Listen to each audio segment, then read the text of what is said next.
Back after a short break.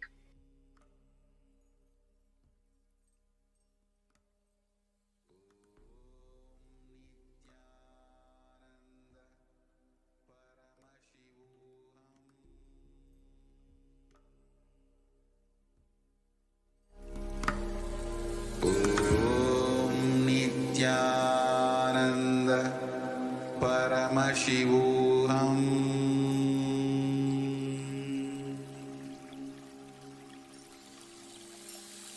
I bless you all. Let you all open all your three eyes.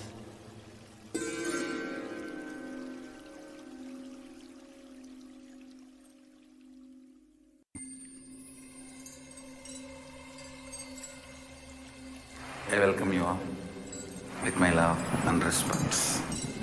Let you all open all your three eyes. Om Nithyananda Paramashivoham.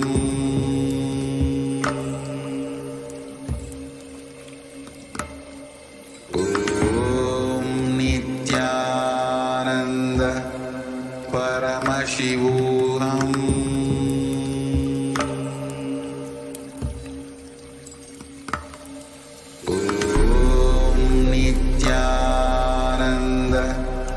Paramashivoham.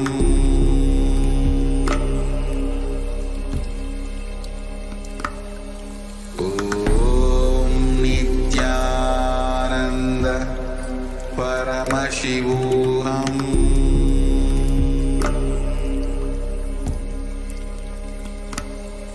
Om Nithyananda Paramashivoham.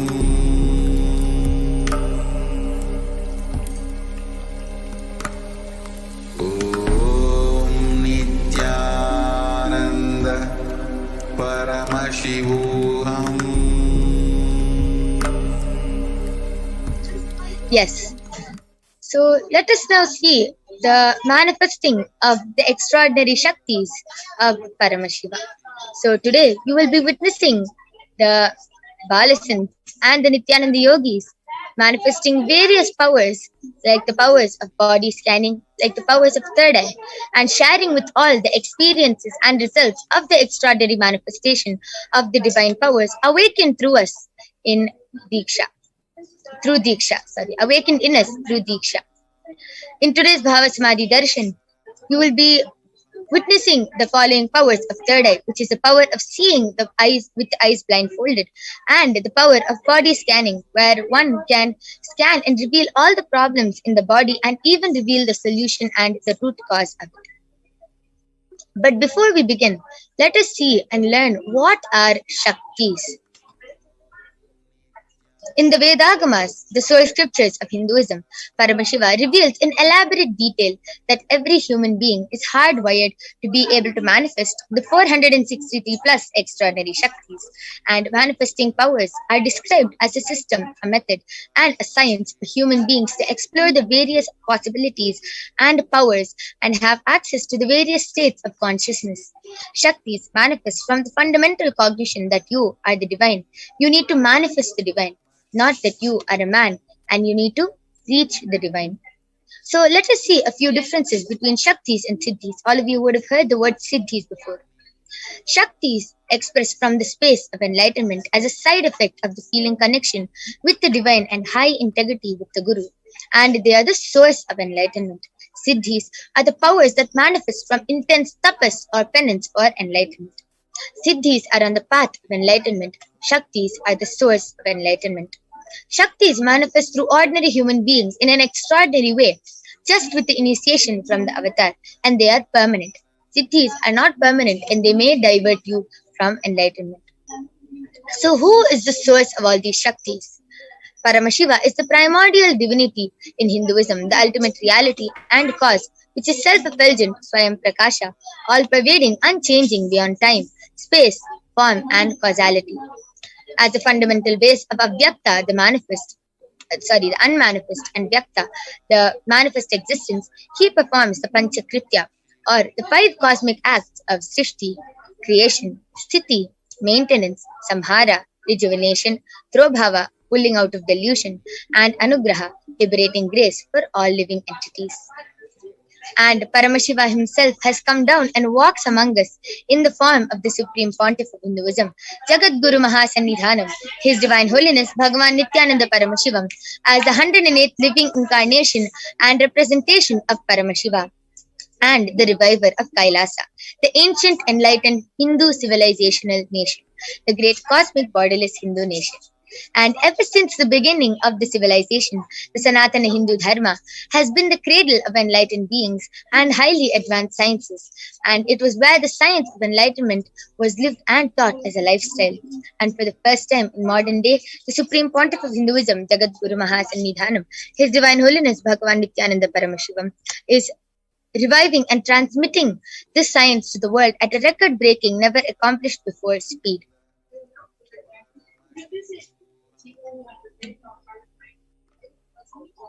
So, all of you can see here the Guru Parampara. So, you can see all of Swamiji's gurus who has grown up and made Swamiji who he is right now. The knowledge and the science of manifesting these Shaktis are passed down from one generation to the next through Diksha by the enlightened gurus. The Supreme Pontiff of Hinduism, being recognized as an incarnation at a very young age, was trained and taught to revive these sciences, these initiations and knowledge for billions to manifest the science of power manifestation, of enlightenment and much, much more. And from the disciplines of Vedanta, Tantra, Sri Vidya, Yoga, Yogic powers, Mantra Shastra, Siddha Vidya, the science of Advaita, Aushadha and Bhakti Yoga, Paramashiva Jnana and Paramashiva Vijnana. So how do we awaken these divine Shaktis in us? Every ultimate truth, Jnana, mapped into your consciousness, Prajna, manifests as the power and the possibility of every being, Prajnana.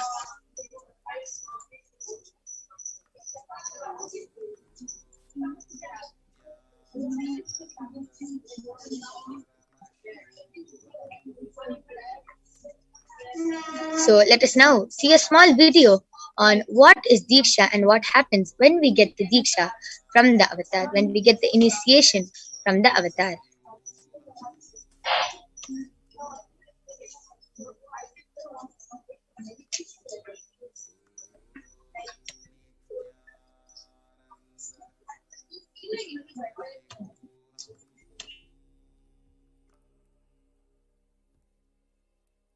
Spiritual energy by an enlightened being through look, word, or touch.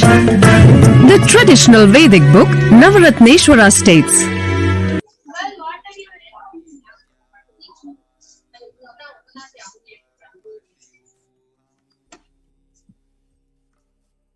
Sarvasamapi Dikshanam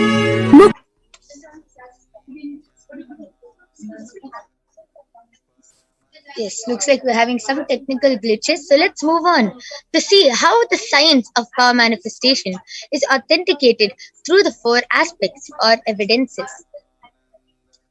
So the first is the Shastra Pramana, the eternal unchangeable truths which are revealed in the source scriptures.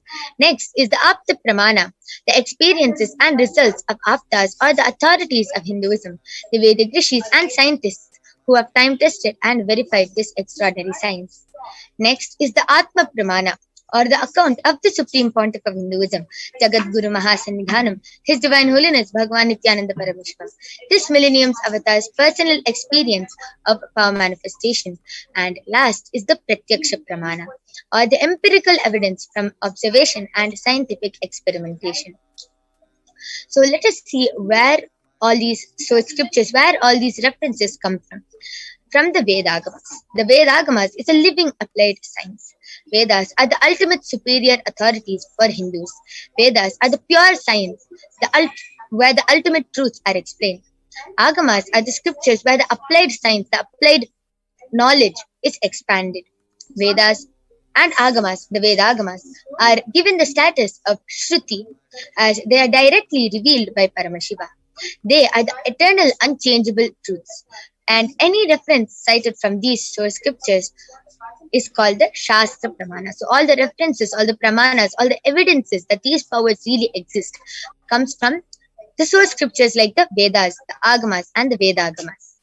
So without further delay, let us get ready to witness a very exciting demonstration of the power of third eye. But before that, let us see the Sakshi Pramana for the power.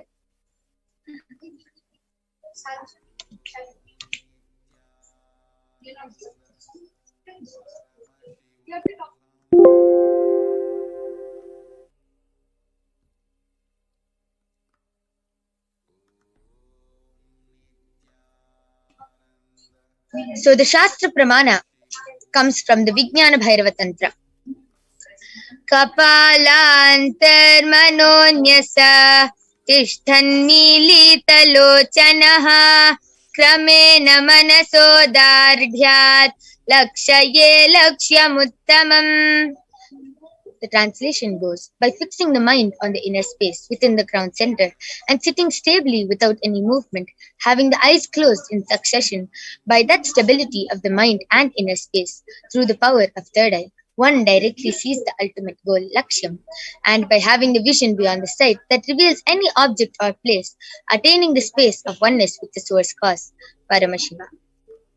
Next is the Apta Pramana, the reference from our ancestors, the Aptas, Rishis and scientists who have time tested and verified this extraordinary science.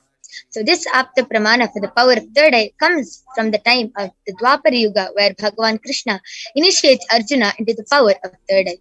And in the Hindu Purana of Bhagavad Gita, Bhagavan Krishna initiates Arjuna into the power of third eye to behold his Vishwarupa Darshan, the vision of his cosmic form. And in the 11th chapter of the Bhagavad Gita, Bhagavan Krishna gives his Vishwarupa Darshan, which is completely narrated by Arjuna as he sees it through his cosmic, as he sees the cosmic form through his third eye. Natu mam shakyase drashtum manenaiva swachakshusha divyam dadami te chakshuhu pashya me yogamaishwaram, but you cannot see my cosmic form with these physical eyes of yours, therefore I grant the divine third eye. Behold my cosmic opulence. Let us now move on to the Atma Pramana, where Swamiji beautifully shares his experience of how he was able to manifest and see the whole 360-degree vision.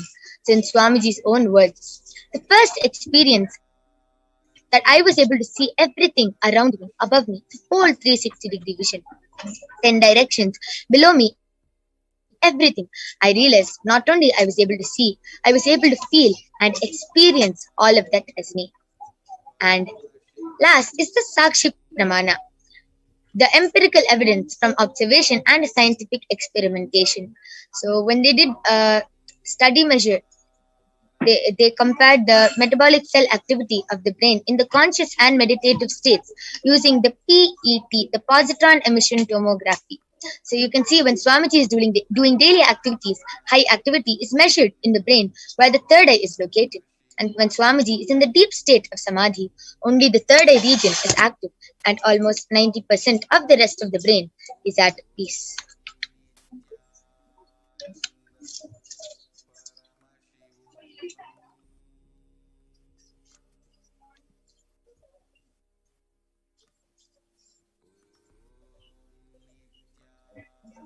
And last is the Sakshi Pramana, the experiences and results of the extraordinary manifestation happening through the initiated disciples of the Supreme Pontiff of Hinduism. So a live demonstration of the power of third eye being manifested by the Balasins of the Nithyananda Gurukul. So please stay tuned. We'll be back in a few minutes and you will be witnessing this extraordinary demonstration.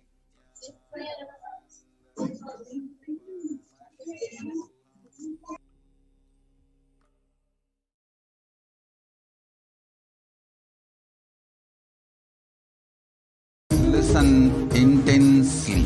Life, consciousness in you does not end while your body drops dead. It moves from different universes, vertical time zones, lives in different time zones as per its free will, knowledge, desire, but ultimately to get enlightened, complete liberation, Paramashiva Padam, your soul has to come back to this karma bhumi, the Bhumandala.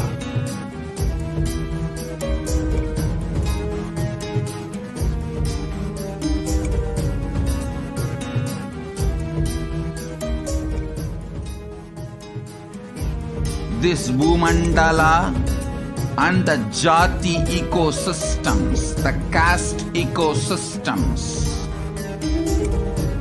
Hindu, Jnana, Sannyasa, Yoga, Grihastha, multiple spiritual ecosystems are created for the souls to come back and rebirth and grow more and more towards enlightenment easily, quickly, in accelerated speed and space.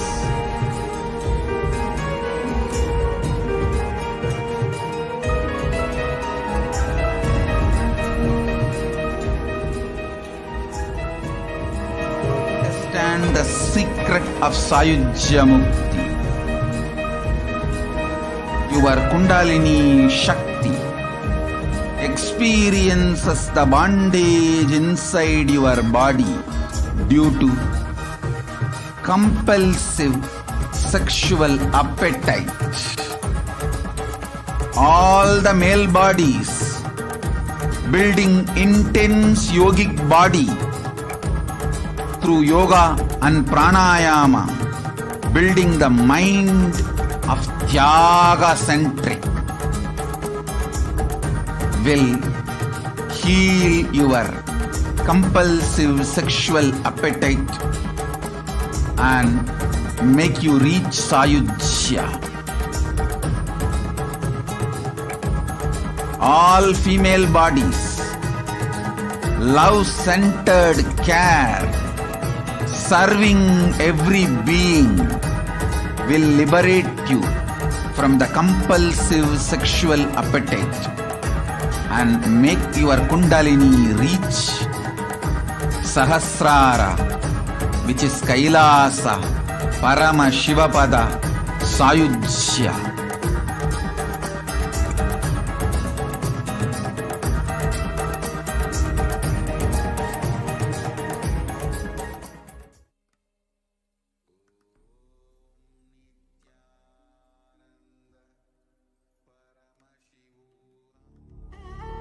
What I mean by the word Kailasa, listen intensely. Enlightenment ecosystem, literally enlightenment itself, in your own home, wherever you are. If you cannot come to Kailasa, it's okay. Kailasa can come to you.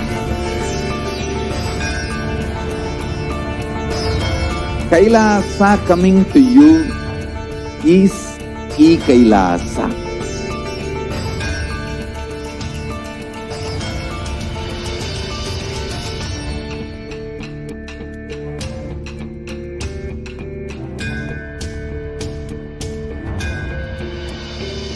I will revive Hinduism. I am a Hindu revivalist, not by any revolution, but by evolution.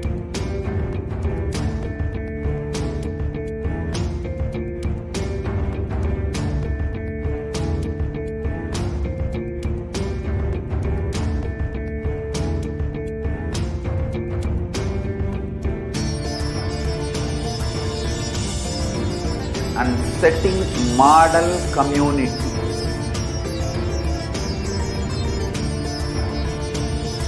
Kailasa, enlightenment ecosystems, Sarvanya Peethas all over the world.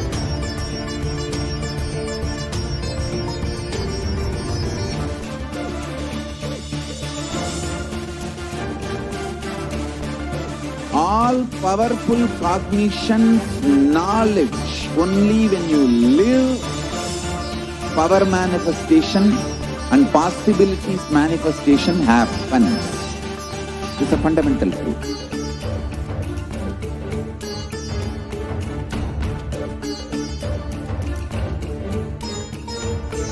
Hinduism cannot live exclusively as one sampradaya. No. All sampradayas of Hinduism is an ecosystem.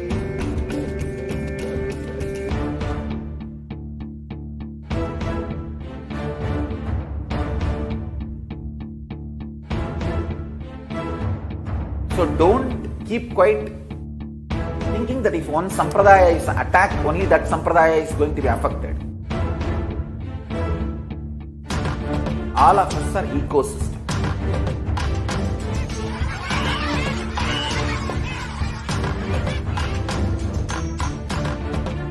I invite all of you to get involved and enjoy Hinduism by the principle of Dharmo Rakshati Rakshitaha. When you protect Dharma, Dharma protects you. We will make the whole planet flourish spiritually. The spiritual prosperity will happen to the whole planet. We all have to coexist together.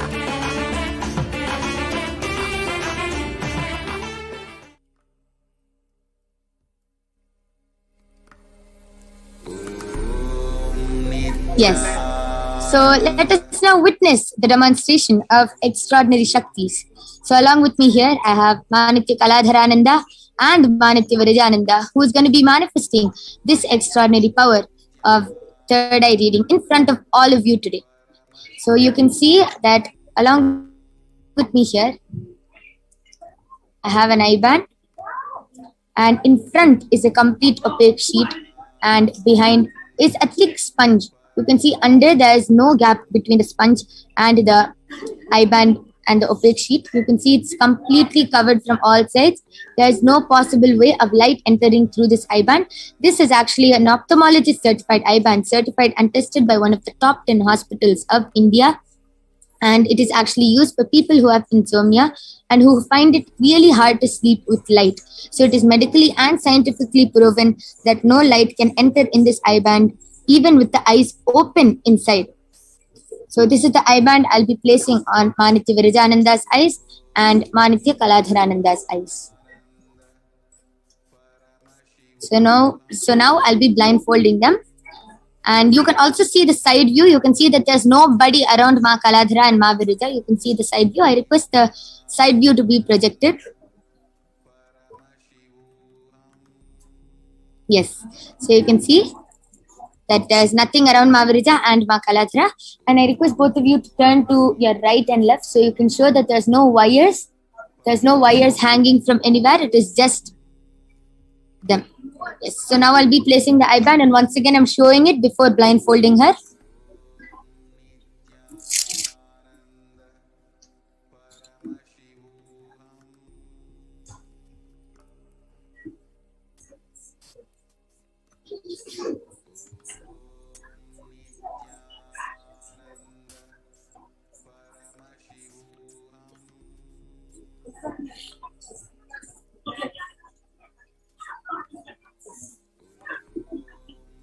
Ma Virija, are you comfortable? Yeah. Yes, so Ma Virija is comfortable. You can see that her eyes are completely blindfolded. Now I'll be blindfolding Ma Kaladhara. You can see the eye band before I blindfold her.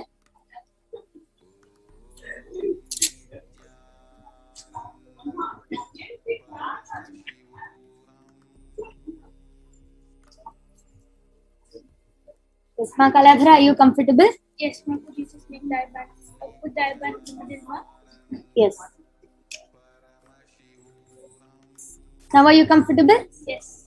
Yes, so you can see from all sides. Ma Kaladhara's and Ma Virija's eyes are completely blindfolded. I request both of you to look to the right, left, up, and down.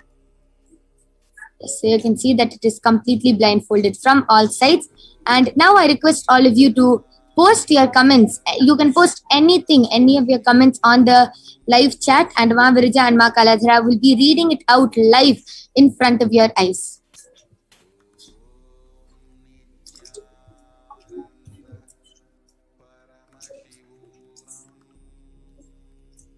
I request all of you to start posting your comments.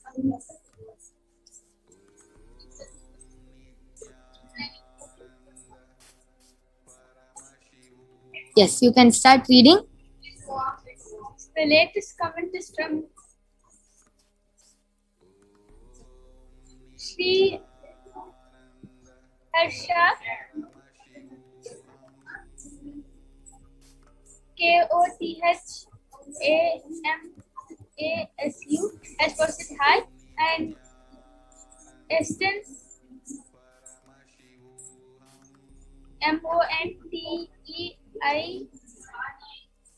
MONTEIRO has posted OBEISANCE23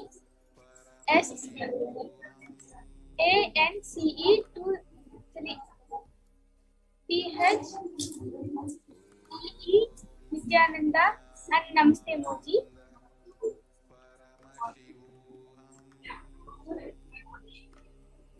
Ma Virija, you can also read.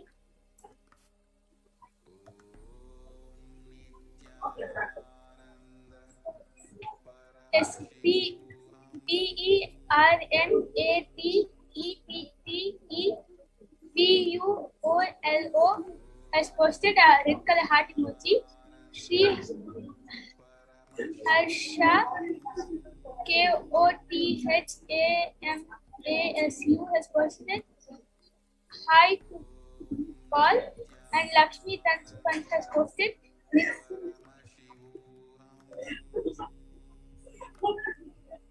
Nithyananda Paramashivoham, and PGILL has posted an orange color heart emoji and an Om emoji with a purple background. Yes. Ma Kaladhara, I request you to be a little louder. Yes. So PGILL has posted an orange color heart emoji and a Om emoji with a purple color as the background and a Namaste emoji. ALIDYSON has posted Nithyanandam.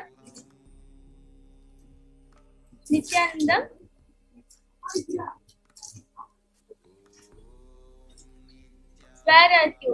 And ALITYSON has again posted where's you? And Benarditi Bol was posted, I love you. Sylvie Ma, yes, love you too. And Radha Chandra Ma has posted Nithyanandam and welcome for this segment of Power Manifestation Ma of Devi Parashakti. And next is posted by Kailasa United Nation Yogis has posted Nithyananda Paramashivam. Okay, so there's like a 3 fairies. Okay, so like the first fairy has the left had half 3 and like maroonish color, like dark red color dress. And second fairy is like a almost a shade of orange, and she has like an orangish hair, like small hair. And the third fairy is the neon green color dress she's wearing, and she also has a short. Sita Dari's posters. Om Nithyananda Paramashivoham. Please show me the way to pay all debts and sins. Yes, Miss Ba, we will guide you through the power manifestation process, where you also will be able to find the root of why the manifest wealth. Definitely, right after the Parashakti's Akashic, you'll be reading through power manifestation. At the time, they'll guide you through various powers where you will also be able to find the root of why wealth is not manifesting in life. Yes. So that was a really amazing demonstration of the power of third eye by Manitya Virajananda and Manitya Kaladharananda. So now I'll be removing their eye bands.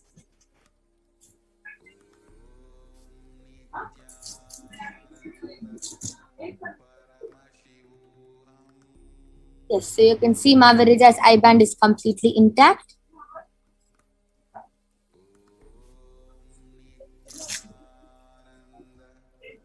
And you can see the same from Ma Kaladhara. Yes. So with that, we'll be moving on to the next power, which is the power of body scanning. So I request all of you to start posting your comments and requests if you want a body scanning, and we'll be right back with you for manifesting the extraordinary power, for demonstrating the extraordinary power of body scanning. So please stay tuned. We'll be back after a short break.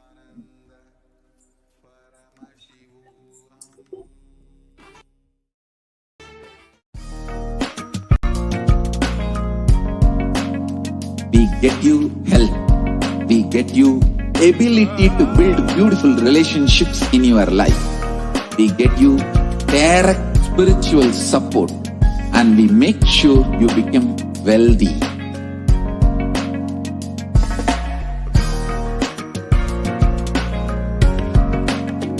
We won't stop giving you just good life.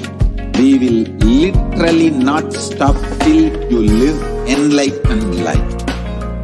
Manifesting the state of Paramashiva, space of Paramashiva, powers of Paramashiva, being of Paramashiva.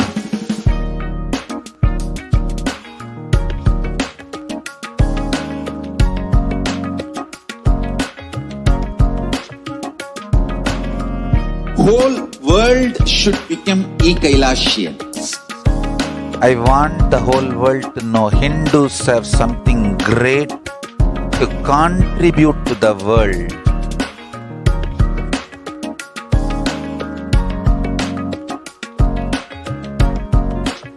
We have something great to contribute to the world.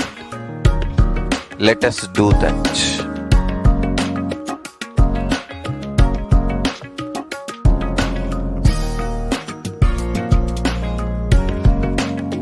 Kailasa is proper customized spiritual service, helping you to identify your root patterns of suffering. We have perfected the science of helping every individual from every cultural, religious, nationality background.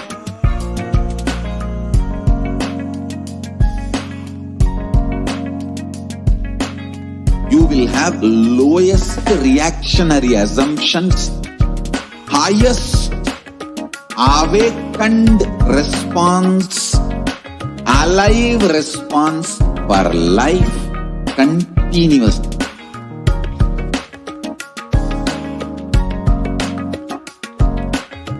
Kailasa is enlightenment ecosystem, literally enlightenment itself in your own home, wherever you are. Proper customized spiritual service helping you to complete with your life negativity, withdrawal from life, self-hatred, self-denial, self-doubt, so much of tiredness, laziness. We can support you aligning your diet, your attitude, your aptitude, your understanding about life. We can help you with everything.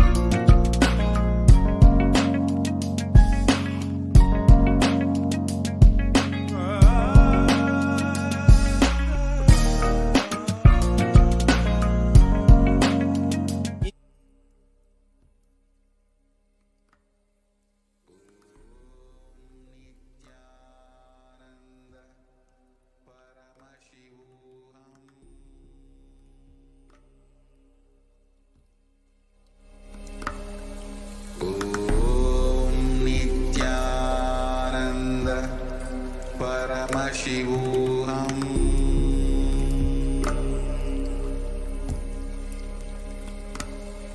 Om Yes.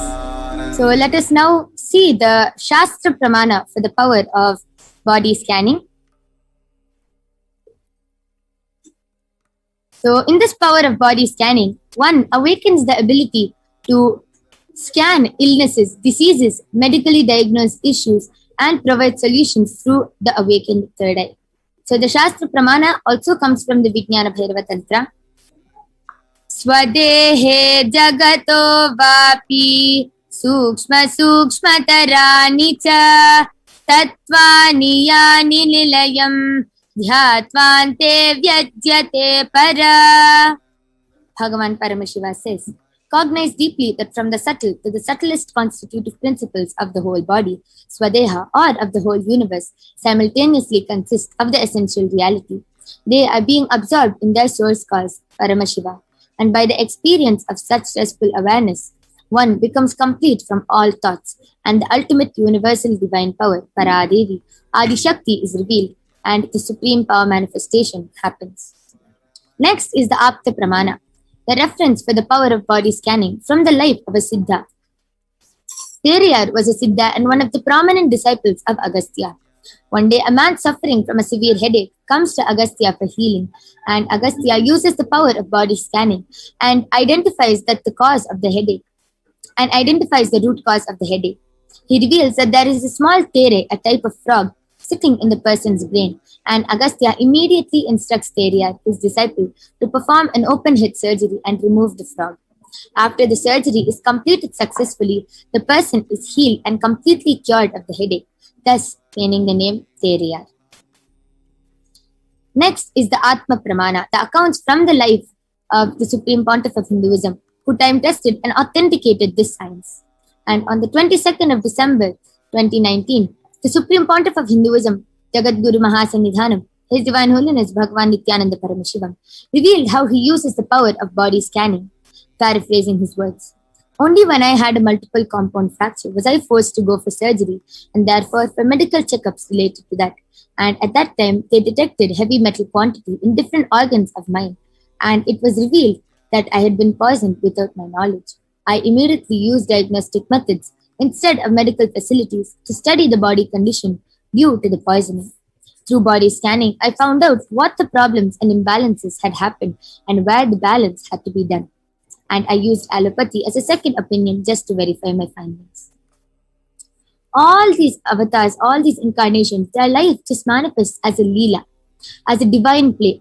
Although the avatar takes a human form, although all these incarnations take a human form, they are beyond all the suffering and pain. Next is Sakshi Pramana. You can see the experiences and results of the extraordinary power of body scanning being manifested through so many disciples all across the globe, all the initiated disciples. And now you will be witnessing the live demonstration of the power of body scanning being manifested by the Balasins and the Nithyananda Yogis of Kailasa. So I request all of you to stay tuned and start posting your comments and requests for a body scanning. We'll be back with the Balasins and the Nithyananda Yogis, and you will be getting a body scanning for you.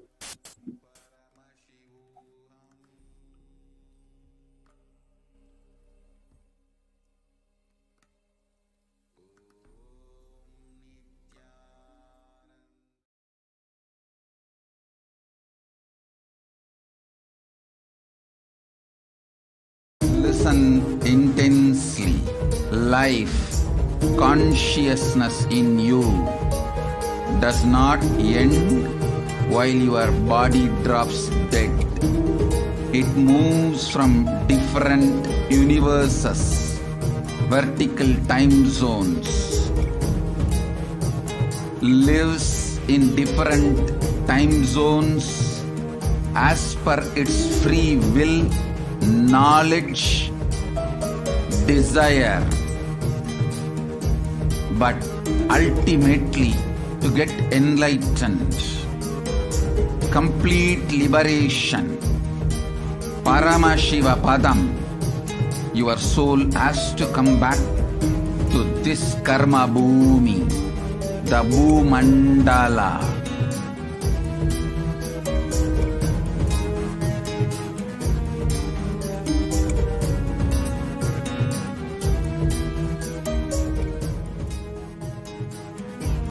this Bhumandala and the Jati ecosystems, the caste ecosystems.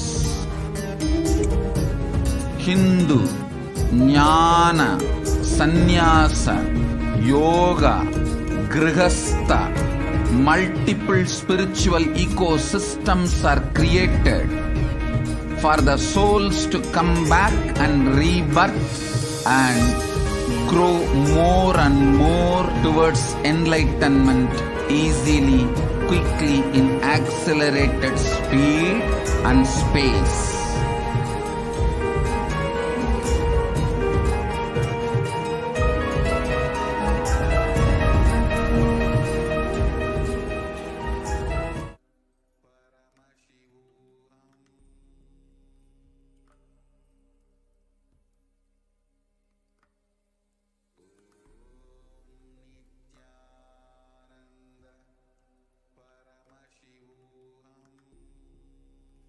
Yes. So let us now witness the extraordinary demonstration of the power of body scanning. So along with me here, I have Manitya Brahmayogananda, Manitya Jayeshananda, Ma Soni, Manitya Vijayeshananda, Manitya Mahavidyananda, and myself, who will be doing the body scanning for all of you today. So I can see so many people have posted for a body scanning. Ma Sita Dhari has requested for a body scanning. So Manitya Brahmayogananda, you can do the body scanning for Ma Sita. And Ma Lakshmi Dutt Pant has requested for a body scanning for her mother, and she has told that she has given permission. So Ma Jesha, you can do the body scanning for Ma Lakshmi Dutt Pant's mother, whose name is Rukmini Ma. And Ma Indira has requested for a body scanning. So Ma Soni, you can do the body scanning for Ma Indira. And Ma Saralananda has also requested for a body scanning and has specifically told that my body often hurts and my teeth too. So Ma Vijesha, you can do the body scanning for Ma Saralananda. And Manitya Mahavidyananda, you can do the body scanning for Ma Radha Chandra.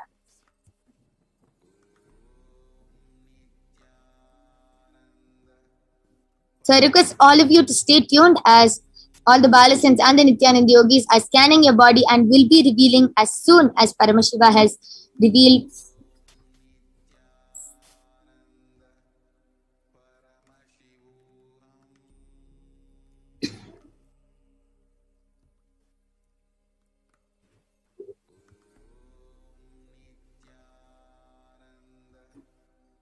Yes, so I did the body scanning for Ma Sita Dhari, and what Paramashiva revealed to me is that you have right now you have 2 small kidney stones in your kidney, and if you don't start cleaning your stomach, it will actually increase. And Paramashiva also revealed that you have a lot of mucus in your body, which is even resulting in sinus. You get sinus really often, your head also hurts. So Paramashiva revealed that the solution for sinuses, you should have a lot of gongura leaves. It can be in any form, but you should have a lot of gongura leaves. And also for your kidney stones, you should start taking castor oil every day and haritaki after every meal. If you do these 2 for a week, then you'll see that it will heal for you. Yes. So Ma Sita Dhari, this is a body scanning for you. I request you to get back in the chat section, in the chat, whether you were able to relate with what Ma Brahma Yoga has revealed or no. Yes, Ma Jesha, you can also go ahead. Yes, I did the body scanning for Ma Lakshmi Dutt Pant's mother, Ma Rukmini. So what Paramashiva revealed to my third eye is that Ma Rukmini has severe knee pain and back pain. She really struggles with walking for a longer time and sitting in a position because her back really gives out. And the solution for that is she'll have to take in a lot of protein and calcium-rich foods and protein-rich foods. Along with that, she can start taking supplements just for protein and for calcium. This will really strengthen her bones and her muscles. Another thing the Paramashiva revealed is that she has a layer of bile in her stomach that makes her feel like puking always. She feels the urge to vomit often because of this bile in the stomach. There is more acidity there in the stomach, and for that Paramashiva revealed she'll have to take in a lot of water to neutralize that, and at the same time she'll have to take castor oil in the morning to flush that bile or the extra acidity that is there in the stomach out. And Ma Rukmini also doesn't have a proper body posture, it's not erect. That is because she is not sitting in a position where she can keep a head, neck, spine in a straight line. She sits in a very odd position where if you see her whole body is not straight. So for that, Paramashiva revealed that she'll have to sit in Sukhasana with the head, neck, spine in a straight line for a good 10 minutes constantly. Constantly, she'll have to sit for 10 minutes, like without moving to a different posture. She'll have to sit properly in that Sukhasana with the head, neck, spine in a straight line. So this is what Paramashiva revealed. Yes, so Ma Lakshmi, that one, this is a scanning for your mother, Ma Rukmini Devi. So I request you to get back and share with us whether you were able to relate with what Paramashiva has revealed. Yes, Ma Soni, you can also go ahead. Nithyanandam, I did the body scanning for Ma Indira VK, and Paramashiva revealed that now you have ulcers in your mouth and you have dark brown color patches in your back. And for ulcers, Paramashiva revealed the solution as you should drink 6 liters of water in a day. And for brown color patches, Paramashiva revealed that apply castor oil in your back. It will get healed in a week. Okay, so Ma Indira VK, this is for you. I request you to get back. Yes. So Ma Sita Dhari, I request you to share whether you are able to relate with what Ma Brahma Yoga has revealed. Okay, yes. Ma Vidisha, you can also go ahead. Nithyanandam, so I did the scan for Ma Sarla. So what Paramashiva revealed regarding the body is, number one, Paramashiva very clearly revealed that the joints are very stiff, especially after a good night's sleep. When you wake up in the morning, there's a lot of stiffness in the joints.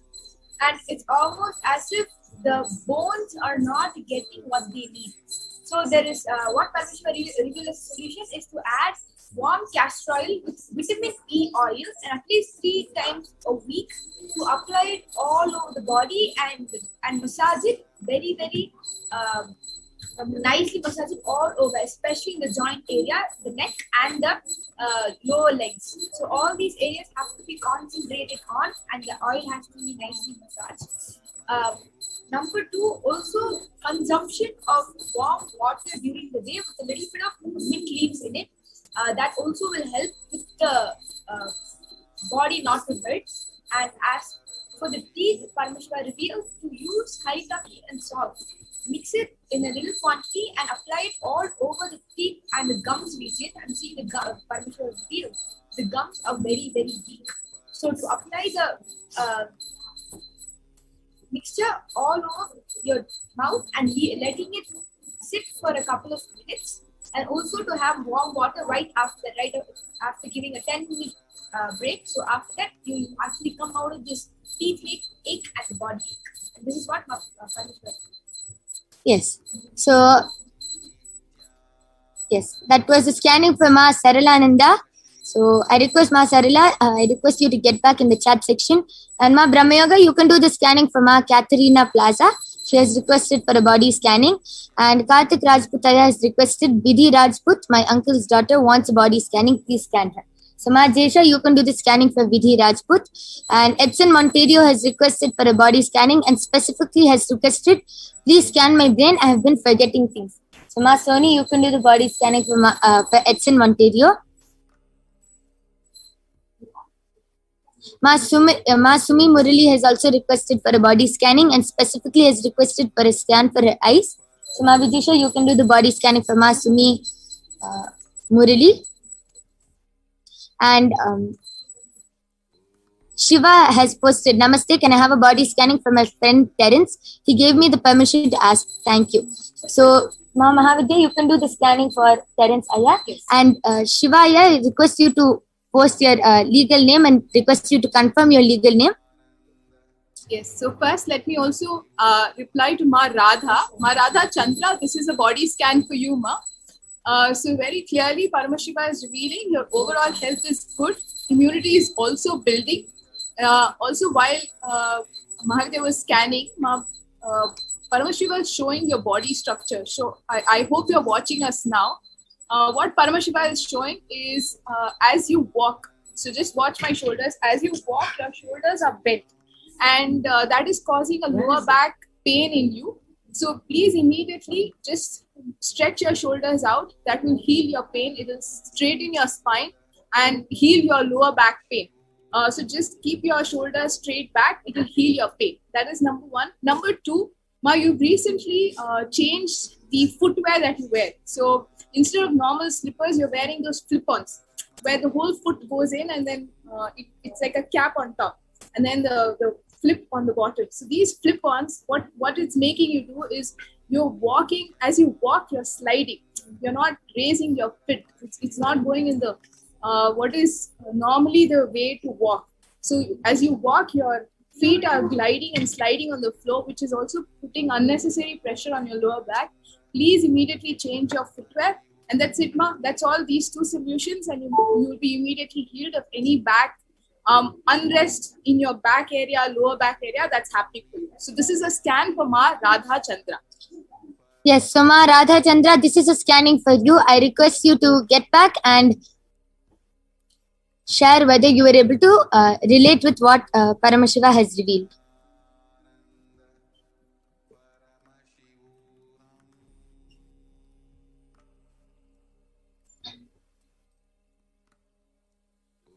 Okay, so Lakshmi Dutt Pant has gotten back telling, thank you, Ma. She is suffering from such pain as what you have seen in the body scanning. Yes, so just tell her to follow the solution which Paramashiva has given, and she will completely be healed, Ma.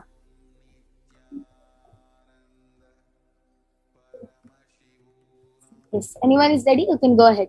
Yes, so I did the body scanning for Katerina Plaza, and Ma, what Paramashiva revealed to me is that you don't really have any problems. The only thing is your waist hurts and your lower back hurts a lot, and that is because of the position you are sitting throughout the day and the position which you are sleeping in the night time. So in the night time you should only sleep. Paramashiva revealed that you should for a few days just sleep on the left side of your, like turn to the left and sleep, and when you're sitting throughout the day, sit straight and try sitting on the ground as much as you can, and your waist and back pain will heal. And here Paramashiva also revealed that other than this, you don't have any problem. Yes. So Ma Katerina Plaza, I request you to get back and share with us whether you were able to relate with what Paramashiva has revealed. Yes. Ajisha, you can also go ahead. Yes. So I did the scanning for Karthik Rajput's Aya, his uncle's daughter, Vidhi Rajput. So what Paramashiva revealed through my third eye is that what Ma is going through is she's been experiencing teeth pain, especially the last ones, and she's been experiencing even bleeding gums, and that's because of the deficiency of vitamin C. She'll have to take in a lot of foods rich in vitamin C, and this will really stop, including the teeth pain or teeth ache that she's going through. And another thing is that Ma Vidhi has almost like a flat feet. So hence, when she stands for a longer period of time, her the whole pressure goes down to her feet and starts hurting. So what Paramashiva revealed is that she can actually soak her feet in warm hot water for a good 10 minutes, and after that she can apply castor oil on the soles and her complete feet, and she can in the night she can do this and she can go to sleep. This will really reduce the pain also. Yes. So Karthik Raj. Sorry, and apart from that, Ma Vidhi is not going through anything. These are only two things Paramashiva revealed. Okay, so Karthik Rajputaya, this was a scanning for your uncle's daughter. I request you to get back and share with us whether you were able to relate with what Paramashiva has revealed. And Ma Oma Dhari has requested for a repeat of the remedies which was told for her. So Ma Brahmayoga, I request you to repeat the solution. Yes, so Paramashiva revealed that Ma, for your kidney stones, you should take castor oil every day and haritaki after every meal. And for the sinus you're having, you should have as much of gongura leaves as you can.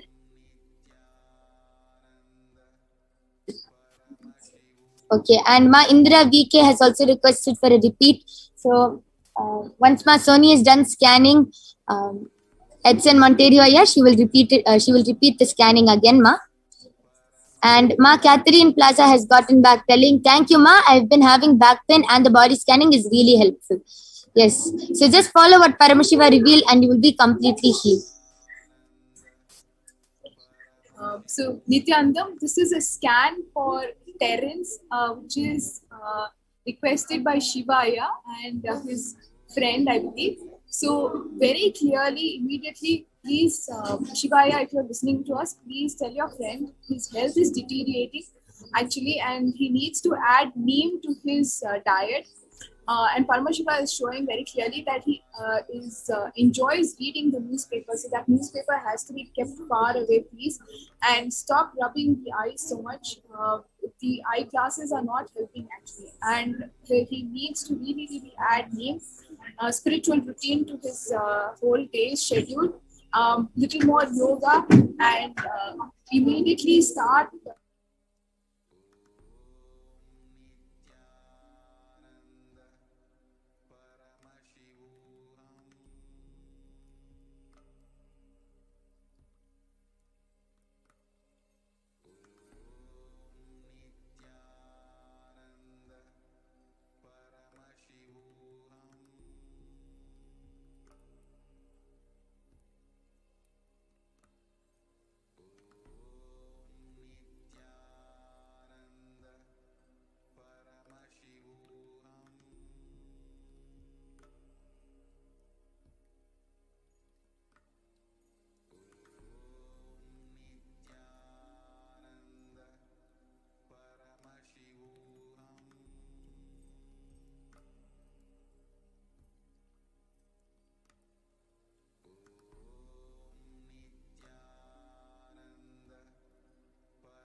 Yes, sorry for the technical glitch.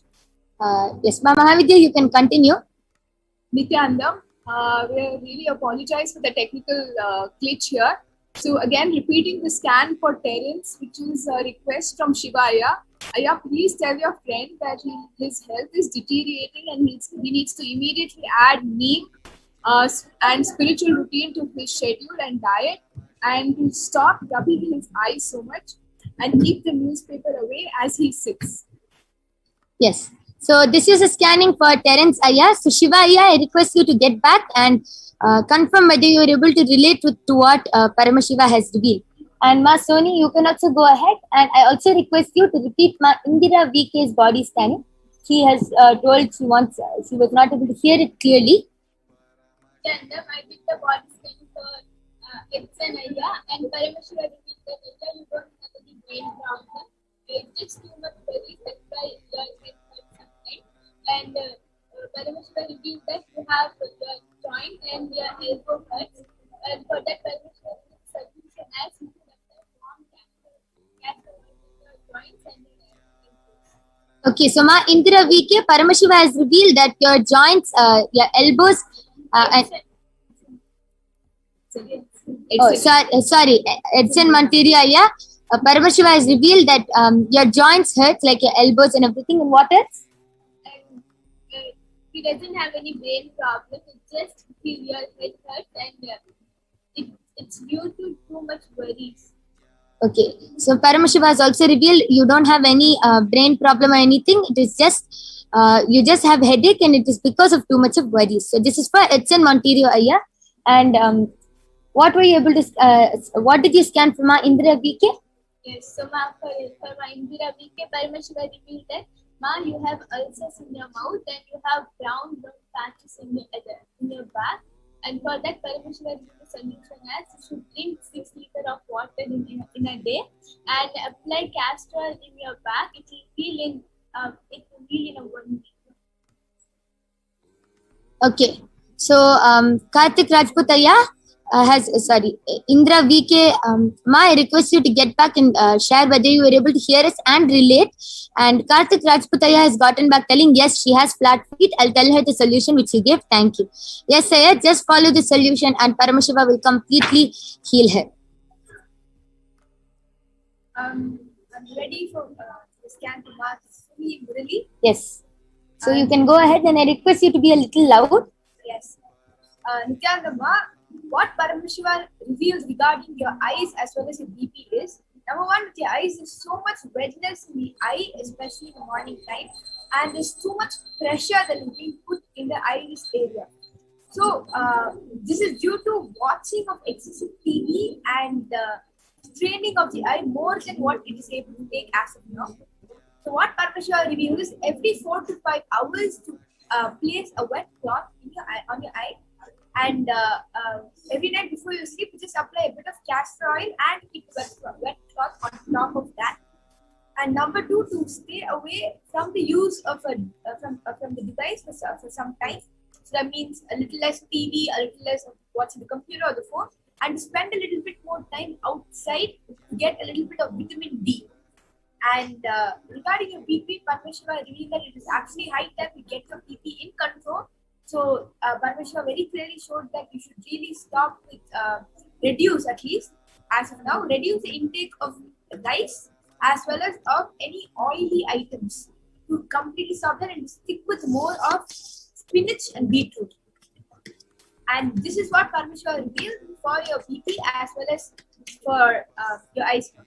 Thank you. Yes, so Masumi Murali, this was a scanning for you. And yes, Edson Monterio Aya has requested for a repeat. Aya, Paramashiva has revealed that you don't have any brain problem. It is just you too much of worries. Yes, you have headache because of too much of worries. Yes. So, is anyone else left? All of you are done with your scanning? Yes. So now we would like to conclude this power manifestation segment. I thank all of you for joining us, and due to the interest of time, I can see so many comments, but due to the interest of time, we have to end this power manifestation segment. But you can surely join back with us at 2:00 a.m. IST and 4 p.m. IST, and you will be getting this body scanning. And with this, we would like to end this, conclude this power manifestation segment. Please stay tuned for the upcoming segments. Thank you, Nithyananda.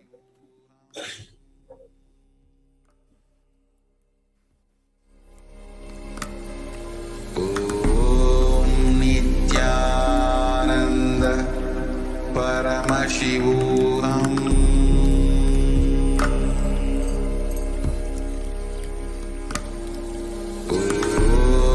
Nithyananda Paramashivoham.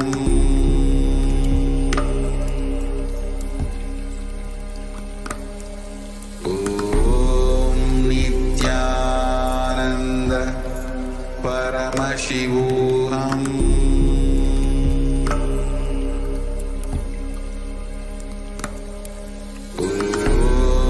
Nithyananda Paramashivoham. Welcome back, dear viewers. Yes, so we had an amazing, beautiful power manifestation demonstration by the Nithyananda yogis and the Balasans of Nithyananda Gurukul. So now let us move to the next segment of understanding more about the divine feminine consciousness. Yes. So let us invoke Parashakti, Devi Parashakti, by chanting the Lalita Sahasranam. Sinduraruna Vigraham Trinayana Manikya Mauli Spurat Taranayaka Shekaram Smitamuki Mapina Vakshoruham Panibhyamali Purna Ratna Chasakam Raktotphalam Bibhratim Saumyam Ratna Gatastha Rakta Charanam Dhyayet Paramambikam. The Divine Mother is to be meditated upon as shining in a vermilion red body with triple eyes, sporting a crown of rubies studded with crescent moon, a face all smiles, a splendid bust, one hand holding a jewel cup brimming with med and the other twirling a red lotus. We also have the next Dhyana Sloka, which says, Arunam Karuna Tarangitakshim Dhrita Pashangusha Pushpa Bhana Chapa Animadi Viravrutham Mayukai Rahamityeva Vibhavaye Bhavanim. I meditate on the great Empress. She is red in color and her eyes are full of compassion, and holds the noose, the goad, the bow, and the flowery arrow in her hands. She is surrounded on all sides by powers like anima or race, and she is the self within me. Yes. So Devi, the ultimate, the pure, the feminine consciousness, Parashakti, is the cosmic mother. So it is her cosmic womb from which billions and billions of universes comes out and goes in. So she is the source where the Big Bang and black hole goes on. Parashakti is the source Shakti, the source energy, the source power from which all of us came and in which all of us are even now, in which all of us are literally going to merge. So out of her extreme love and compassion, Parashakti herself is manifesting through the embodied form as the Nija Avatara of the Supreme Pontiff of Hinduism, Jagadguru Mahasannidhanam, His Divine Holiness, Bhagavan Nithyananda Paramashivam. So gracing us, who is answering all our questions, attending to our prayers, giving us wounds, who is literally healing us, revealing our past, our present, our future, who is delivering profound spiritual truths, and ultimately giving us the experience of Paramashivoham itself. So in the words of Parashakti during the Akashic reading revelation on the 12th of May 2021, Bhagavan himself has revealed, rising as Omkara, expressing as Vedas and Agamas, blossomed as Hrimkara, filled as Parashodashi, living in 40 triangles. The Kailasa Swami, who is in Kailasa, Sripura Chintamani, Parashodashi, sitting as part of Paramashiva, Parameshwari, who rules the world, Paramashakti, Manonmani, Meenakshi. As Nithyananda, I took the Nija Avatara here. Everyone to bestow all the goodness. Hiranya Garbha Swarupini, Brahmanda Yoni, Shami, Chandra Mauli, Rapala, Aparna, Uma Parvati, Savitri, Navayavana, Samraja Lakshmi, Parameshwari, Parashodashi, Meenakshi. Taking the form of Nithyananda, I came here as Nija Avatara. With great compassion, I am blessing, listen people, to do good to all of you. I took the form of Nithyananda and came down as Nija Avatara. So this is exactly Parashakti herself during the Akashic reading. She reveals about her own self. And this is one more revelation on the 30th of April 2021 where Parashakti says, rising in Omkara, blossoming as Shiva, Shiva manifesting as source of existence, powers of existence, expression of existence, from the oneness of Om, blossoming into two as Prakriti and Purusha, blossoming as three Shaktis, the Icha Shakti, the Kriya Shakti, the Jnana Shakti, growing as four Vedas, expanding as five Panchabhutas, beyond the six chakras, filled as Gotras of seven Rishis, expanding as 8 directions, existing as 9 Grahas, blossoming as 10 Indriyas, being as 11 Rudras, creating all the worlds, bringing life to tell and make the truth blossom, and to do good, Parashodasi, Meenakshi.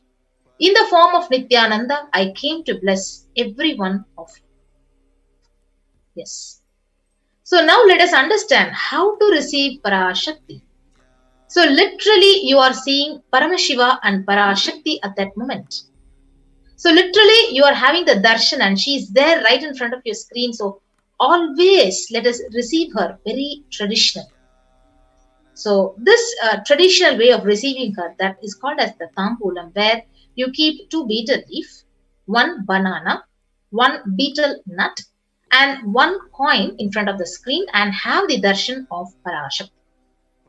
So this is called as the coin is called as traditional dakshina. So in Hindu tradition, it can be of any lowest value. It can be 1 paise in Indian rupee and it can be even 1 cent in dollars. So Bhagavan beautifully says, even if you collect all these coins for 100 days, only it will become $1. So such a beautiful way of receiving Devi Parashakti by offering this tambulam. When you see her, literally, when you have her darshan in front of the screen, so you can offer it to Devi Parashakti and have that feeling connection increasing every day when you wait for her with the tambulam right in your hands. So once the darshan is over, you can do namaskar and you can have the prasad. You can distribute the prasad. You can have the betel leaf, nut, the banana, and take the prasad. And you can collect all the coins, the dakshina which you had offered, and you can send it to the Los Angeles temple.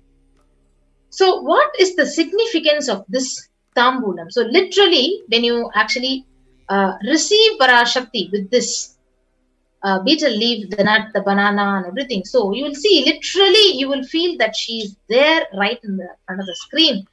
And definitely, you will not take her for granted. Sometimes the mind says, and it starts oscillating and starts taking for granted. So that doesn't happen, because this ritual, it breaks your monotonous, your unconscious mentality which you carry. And the light tenet continuously reminds you, and it raises you to the powerful cognition again and again, and it helps you and gives you that feeling connection with Parashakti again and again. So it will literally break the unconscious behavior which our mind is continuously telling us, and it will really connect us deeper and deeper to Parashakti. So here is the setup of tambulam. So you need to set up your plate, a small plate with 2 betel leaves, 1 banana, 1 betel nut, and 1 coin. So this is how traditionally you can receive Devi Parashakti during the darshan. Yes. So now let's move on to the next segment. So you can take a few minutes to keep this setup ready, and we'll be moving on to the next segment of understanding what is Akashic reading. More and more about what are Akashic revelations. Yes, so we'll be right back after a short break.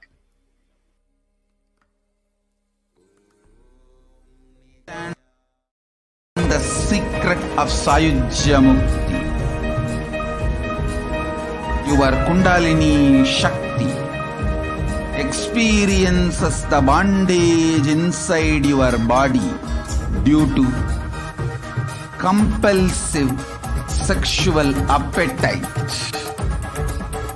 All the male bodies building intense yogic body through yoga and pranayama, building the mind of Tyaga centric, will heal your compulsive sexual appetite and make you reach Sayujya.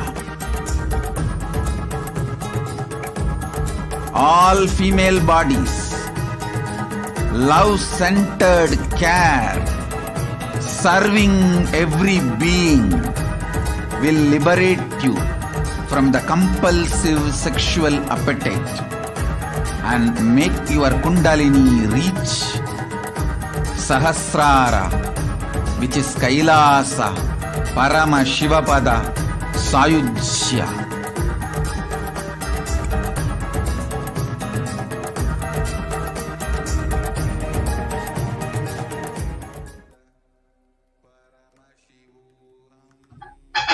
So welcome back. So we'll be moving on to the next segment of this program. What are Akashic records? So many of you are new to this program, watching this program for the first time. Let us understand what are Akashic records. So Akashic records are the records which are created in space. So whatever has happened in time is already recorded there as a file. So nothing can be destroyed. So understand, none of your actions, none of your thoughts, none of your plans, none of your emotions, your words, nothing can be destroyed. So Akashic records are the cosmic archives of everything happened, happening, and will happen. So let us understand more about the definition of Akashic records. So they are the verbal, the visual, and the 5-dimensional document. So what whatever is happening is continuously getting recorded in the cosmos. So all the information you collected from all your births is in your DNA. So you can access some of the records just to understand and not to waste the time doing the same actions again and again. So if you access few of the Akashic records, you'll understand. You will not waste time doing the same thing again and again. Yes. So as said and understood, this Akashic record is not a prediction. So it is reading from the cosmic archives. So there is no such thing as the past, present and future, and beyond space.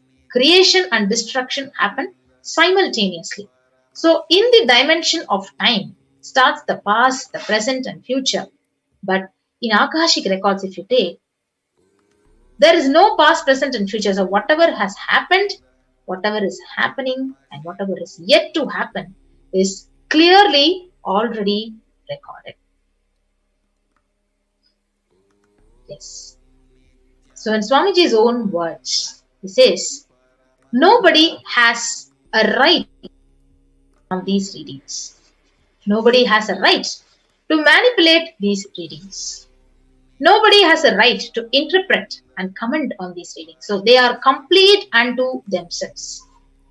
So for anyone to live in tune with the cosmos, the Jivan Mukti, the living enlightenment, it does not need any special practice other than just listening to these great readings again and again and again.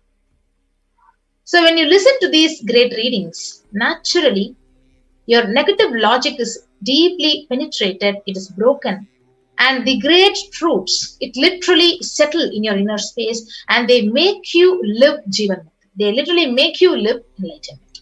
So that is what happens when you again and again listen to these great Akashic readings. Yes.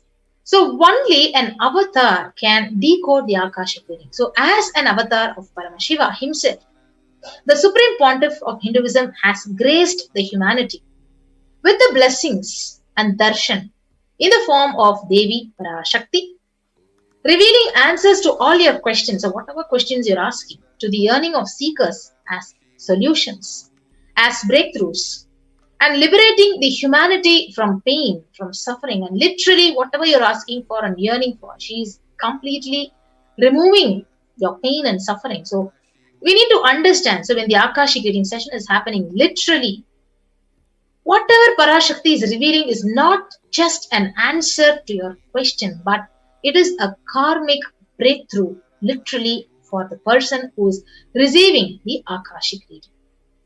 So that is the most important point we need to understand. So now let us move on to the scriptural reference to manifest the power of Akashic reading. So from the Vijnana Bhairava Tantra, Dharana 61 and Sutra 84, let us chant the verse.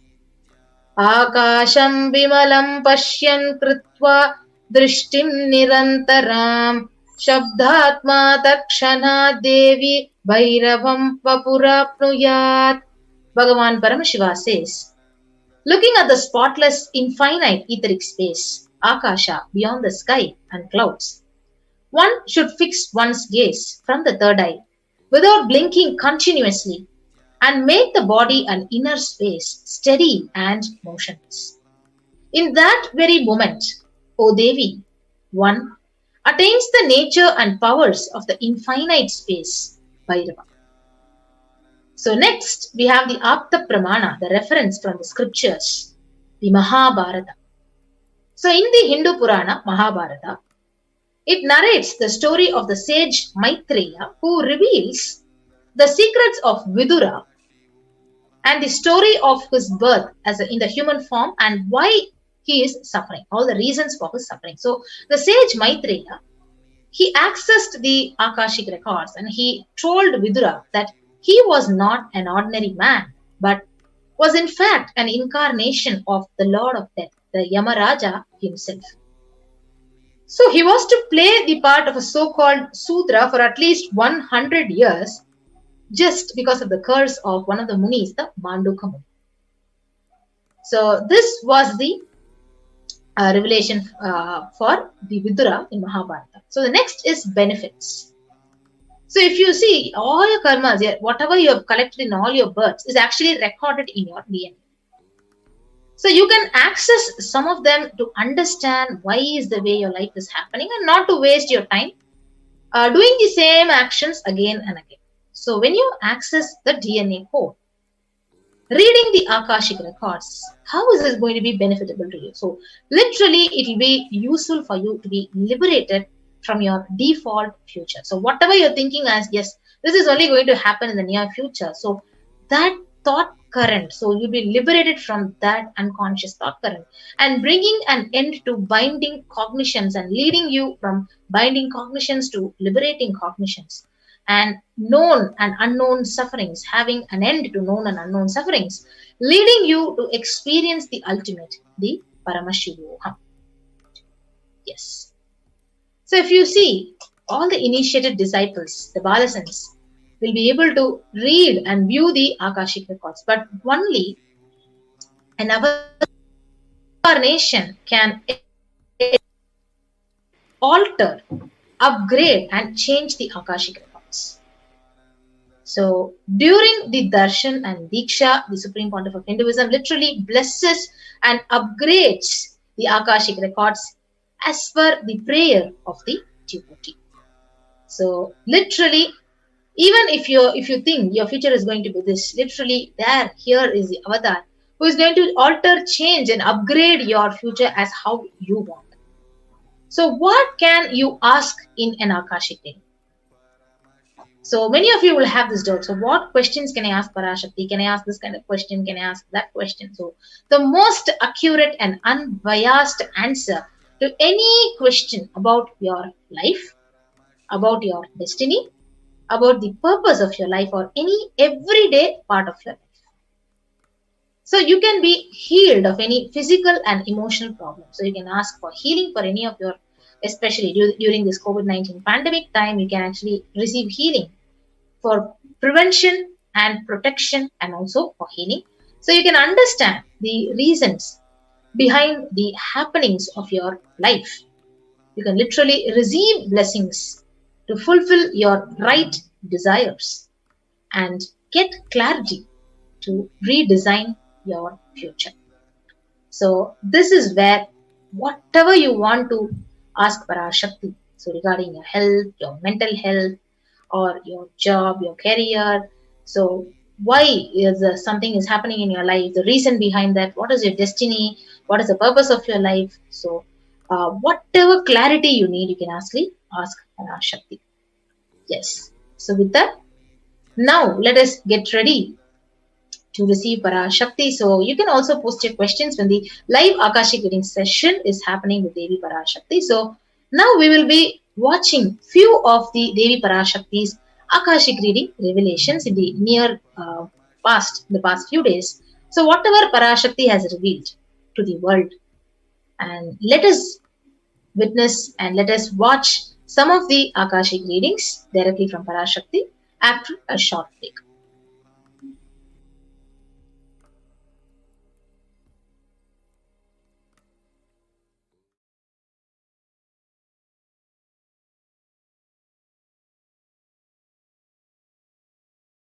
Listen intensely.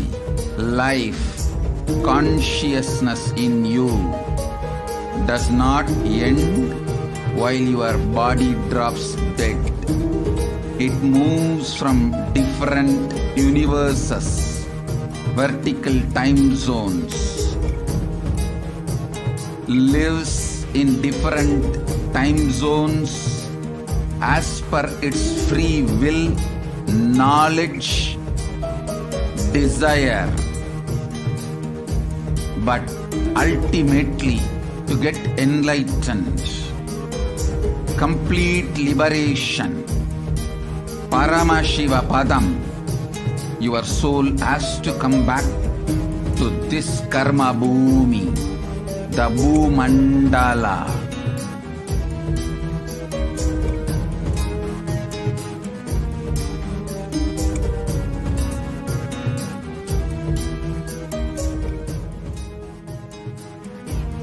this Bhumandala and the Jati ecosystems, the caste ecosystems.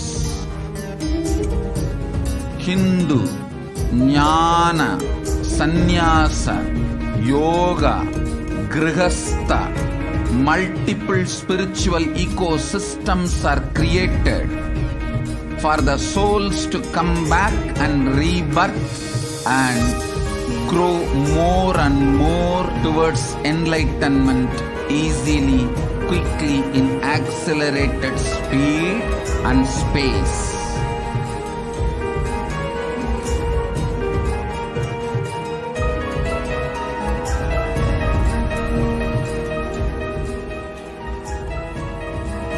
Understand the secret of Sayujya Mukti.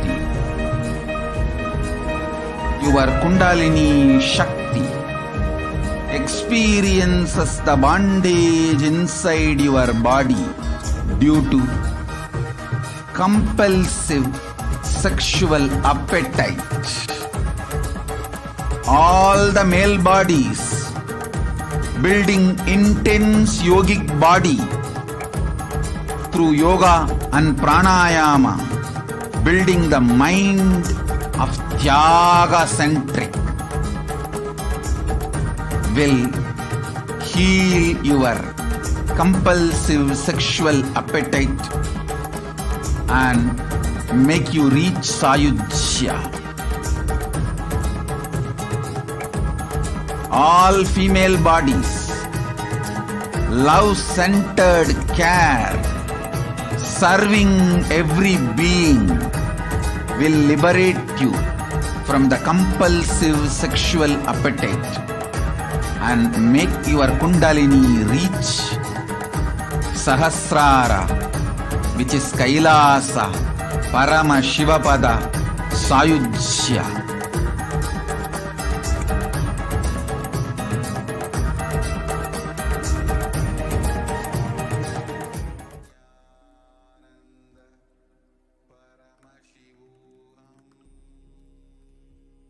Yes, Nithyananda everyone, welcome back. So now in this segment, we will be watching few of the Devi Parashakti's direct revelations to the world.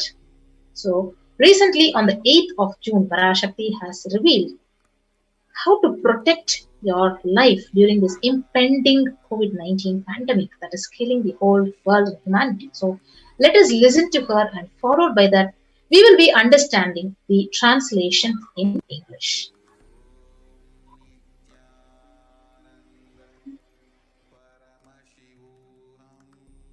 மனிதர்கள் எல்லோரும் புரிந்து கொள்ளுங்கள்.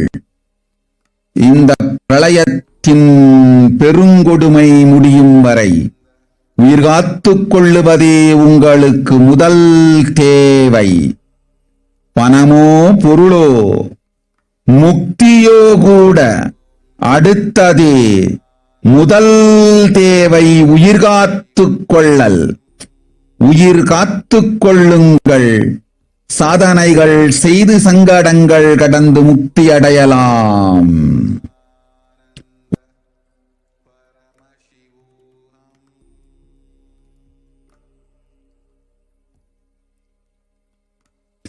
மனிதர்கள் எல்லோரும்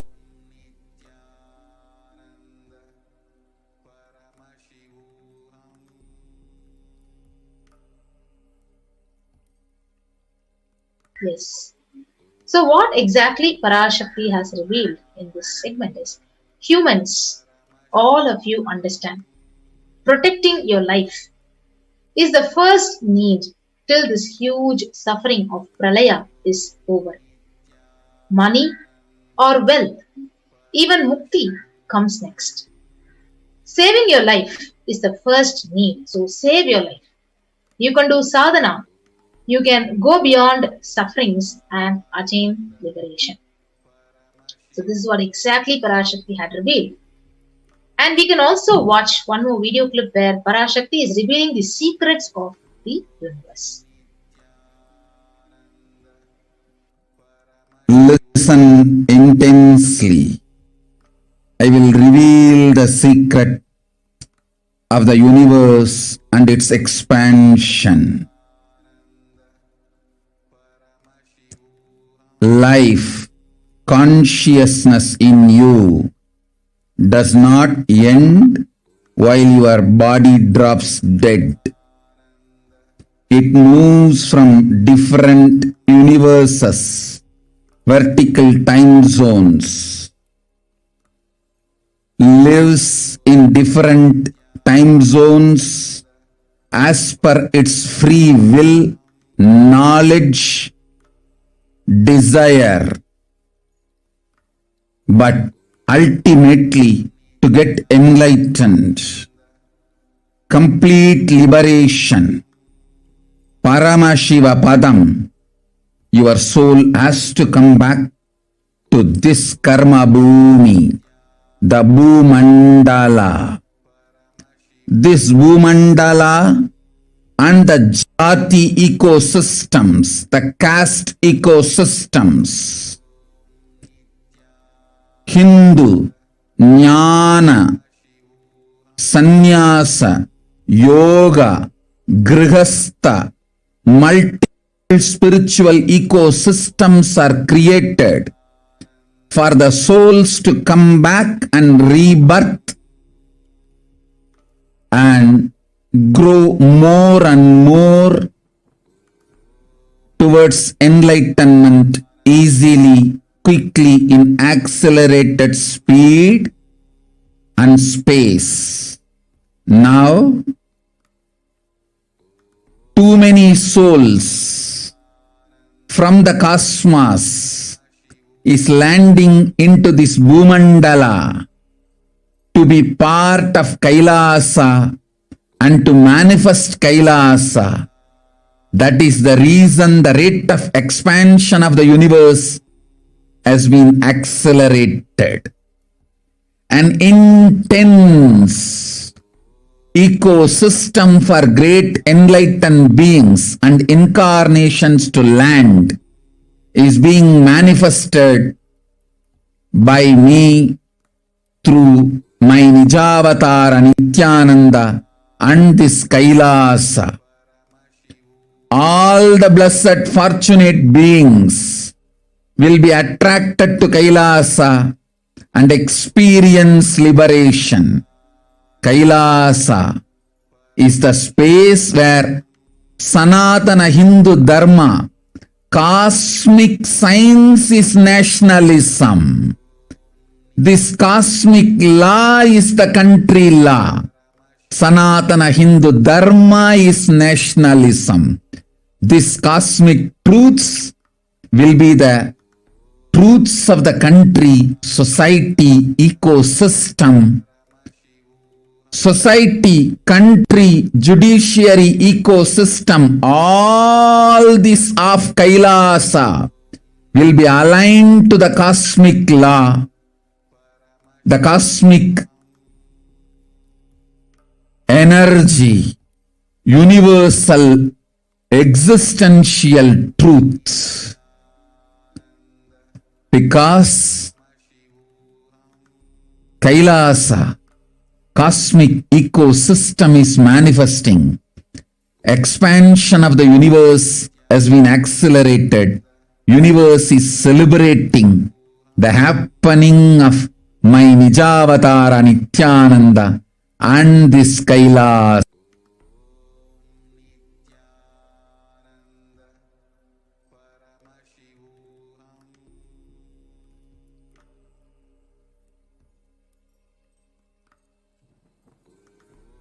Yes. So let us understand what Parashakti has revealed. So she has said, listen intensely. I will reveal the secret of the universe and its expansion. Life, consciousness in you does not end while your body drops dead. It moves from different universes, vertical time zones, lives in different time zones as per its free will, knowledge and desire, but ultimately to get enlightened, complete liberation. Paramashivoham, your soul has to come back to this karma bhumi, the Bhu Mandala.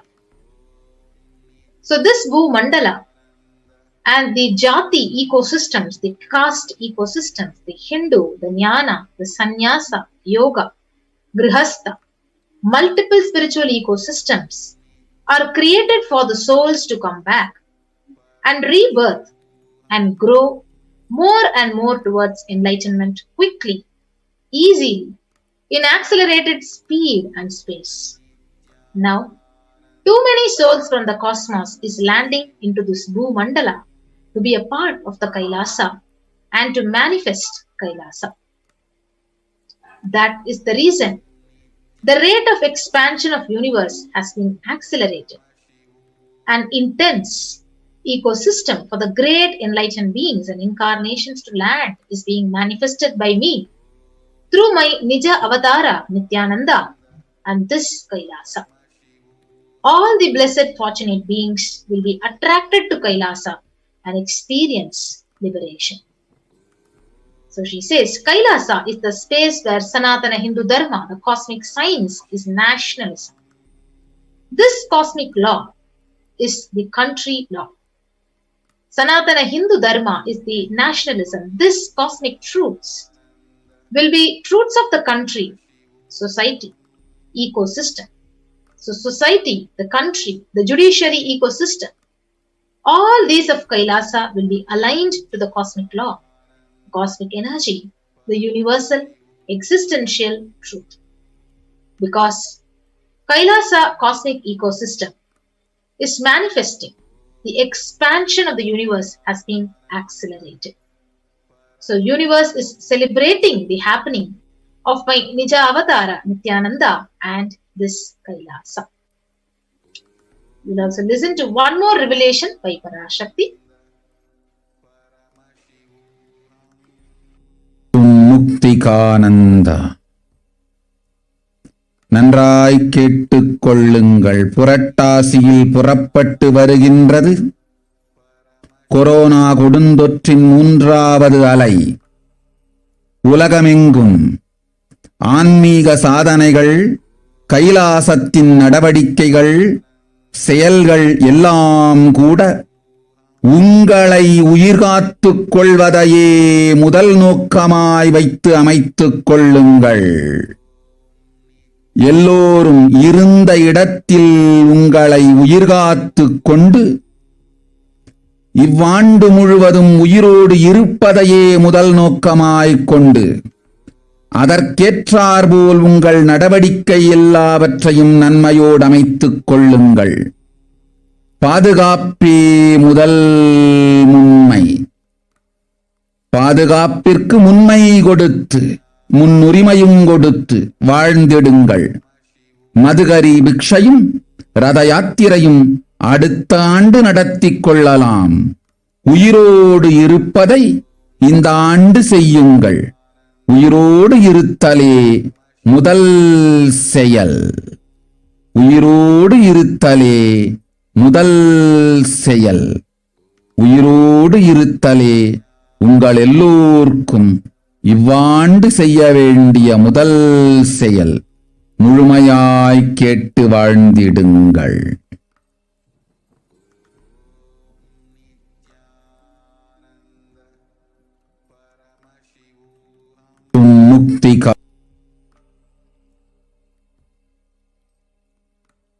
Yes.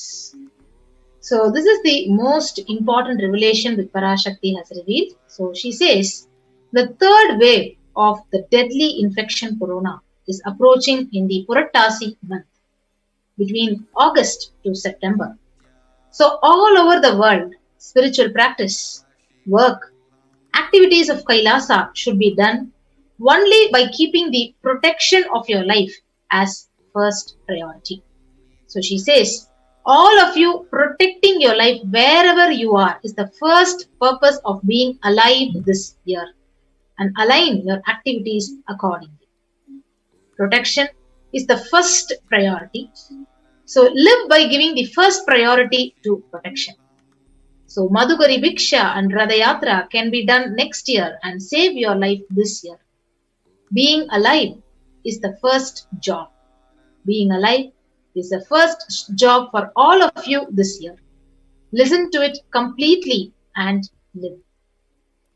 So this Bhumandala and the Jati ecosystems, the caste ecosystems, the Hindu, Jnana, Sannyasa, Yoga, Grihastha, the multiple spiritual ecosystems are created for the souls to come back and rebirth and grow more and more towards enlightenment quickly, easily in the accelerated speed and space. So now, too many souls from the cosmos is land to be a part of Kailasa and to manifest Kailasa. Yes. So, with that, so we have actually seen few of the Akashic reading revelations directly by Devi Parashakti and also understood translations. So now we'll be moving on to the next segment after a short break.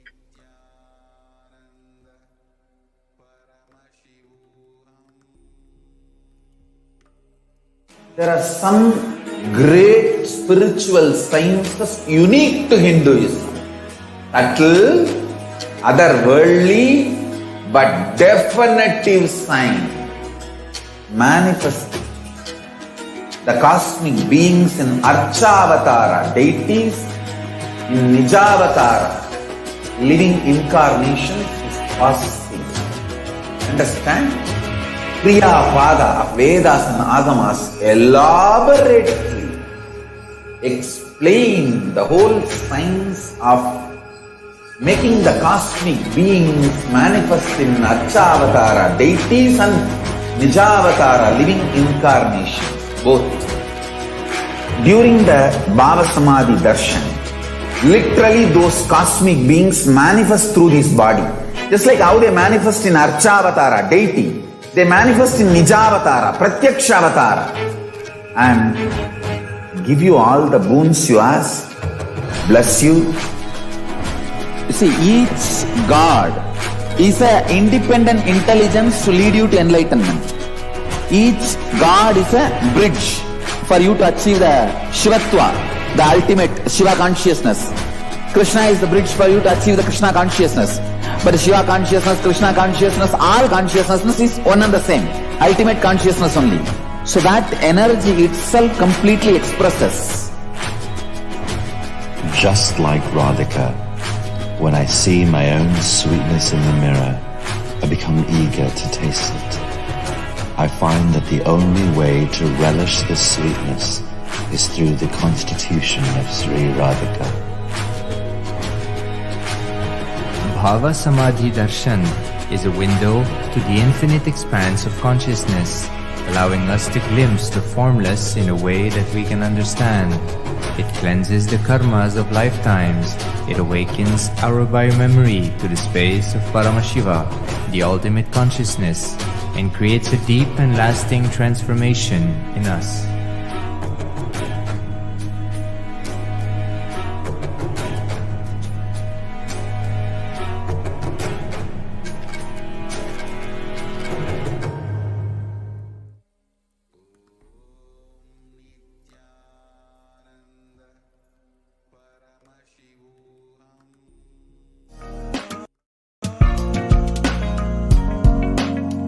If you are interested in enlightenment, we will immediately bring this to you.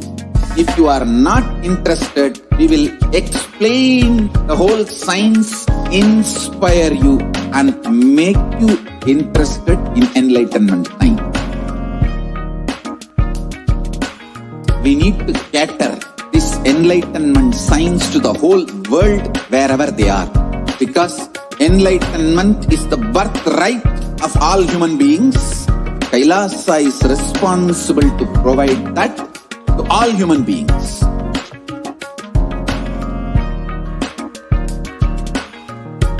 Kailasa is the totality of the knowledge I received from my gurus and practice manifested in my life, perfected by teaching millions of people from all cultures, time zones, backgrounds, genders, nationality, race, from every creed.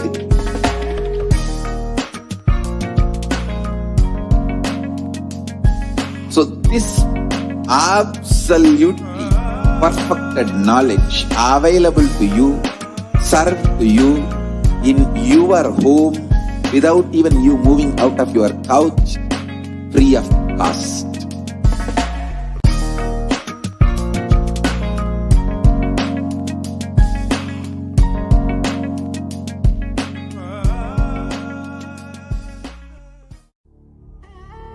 What I mean by the word Kailasa, listen intensely.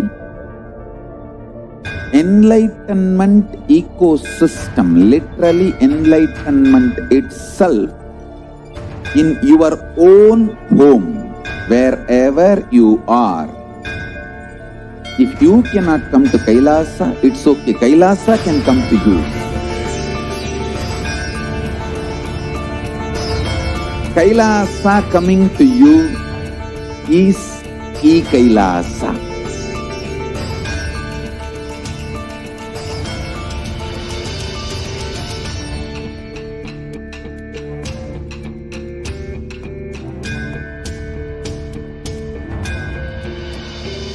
I will revive Hinduism.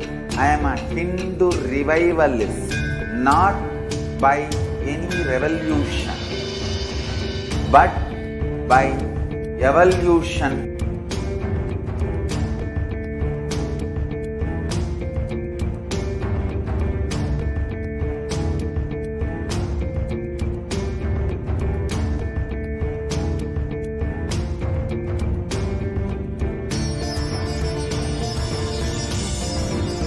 And setting model community.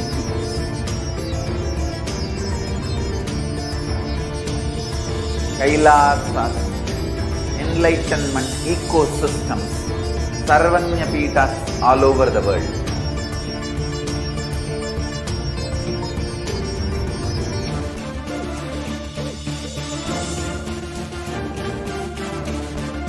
All powerful cognition, knowledge, only when you live, power manifestation and possibilities manifestation happen. It's a fundamental truth.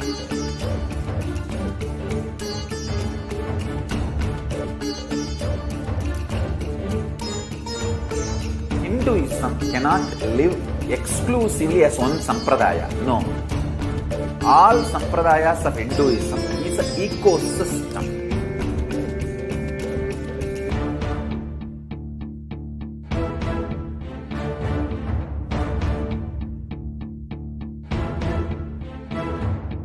So don't keep quiet thinking that if one sampradaya is attacked, only that sampradaya is going to be affected. All of us are ecosystem.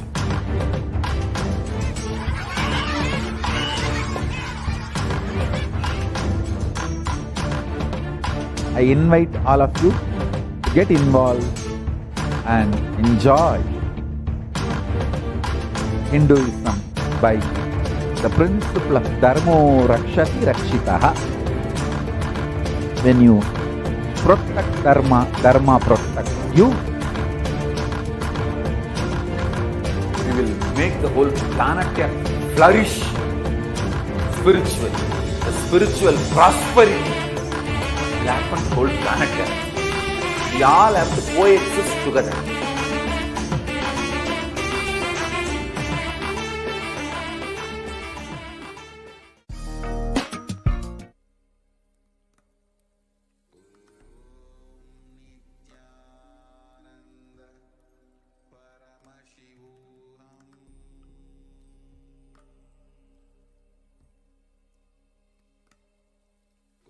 Yes, welcome back, dear viewers. Yes, so now in this segment, let us understand how can you ask your questions to Devi Parashakti in the social media platforms, in the various social media platforms. Yes. So number one is the YouTube channel. So Kailasa's HDH Nithyananda is the official YouTube channel. So you go to the YouTube and you click on to Kailasa's HDH Nithyananda official channel and become a member of the channel. And once you become a member of the channel, you can post your questions. You can ask your questions in the comment section, which is actually mentioned in the slide. And you can ask your questions to Parashakti. So it can be related to your health or your life purpose, your future, your destiny, and why your life is happening the way it is happening. So all these questions, you can actually post it as a comment in the comment section under the live stream. The next is, how can you ask your questions in the Facebook? So if you are not a member and not followed the Kailasa's HDH Nithyananda Paramashivam page, so go to the Facebook and click on the follow button and start following the page, number one. And once you like and follow the page, then followed by that, you can go to the live stream, which will come here in the news feed, and you can ask your questions in the comment section in the live stream, under the live stream. So this is one more way where you can connect to Parashakti and ask your questions in the Facebook. The next is becoming a follower of the official Twitter account of Sri Nithyananda. So at Sri Nithyananda. So you can go ahead and follow at Sri Nithyananda on the Twitter. And after that, you can ask your questions in the reply section of the tweet with the hashtag AskTheAvatar. So you can go ahead under the live stream and ask your questions in the reply section of the tweet, Ask the Avatar. The next platform wherein you can connect to Parashakti is you can ask your questions on the Instagram post. So you can go and follow the Sri Nithyananda on the Instagram. So once you follow, here actually it is shown in the slide, once you follow the Sri Nithyananda on Instagram, you can ask your questions in the comment section in the Instagram account. So you can also connect. So these are the various ways that Devi is literally available for all of us with deep compassion. She's providing us this beautiful opportunity to post our questions to her and literally receive her blessings. So you can ask in the YouTube section, you can ask in the Facebook platform, you can ask in the Twitter and the Instagram, and the next platform is in the Kailasa.org website. So you can ask your questions on the WhatsApp chat in the Kailasa.org website. So if you go to the Kailasa.org website, you will be actually guided to this page, and if you'll be guided to the WhatsApp chat, and you can ask your question in WhatsApp chat, which is here. So these are the various ways you can ask your questions related to health, your destiny, purpose of life. So how to manifest what you want in life. So why are you suffering in life? What is the past, and what is the Parashakti, or what is the Devi's revelation for that? So all these questions. So literally you will receive a karmic breakthrough when you ask for blessings and prayers from Devi Parashakti. Yes. So these are the various ways. So if you have not become a member of the YouTube channel, or followed or liked the official Facebook account, or not a member of the Twitter, Instagram, and if you have not visited our Kailasa.org website, please go ahead and you can take a few minutes and get ready so that before darshan we can prepare ourselves to ask our questions to Devi Parashakti. Yes. So with that, we'll be moving on to the next segment of how to offer a gratitude to Devi Parashakti. So how to offer a devotion, love at the feet of Devi Parashakti. Yes. So we'll come back after a short break.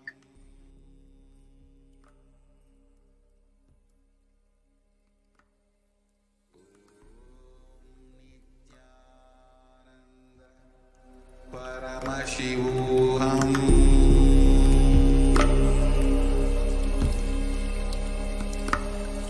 Om Nithyananda Paramashivoham.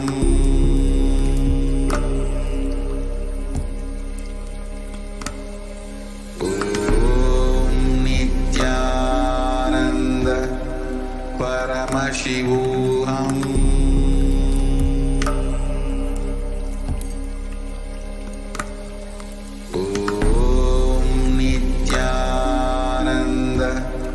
Paramashivoham.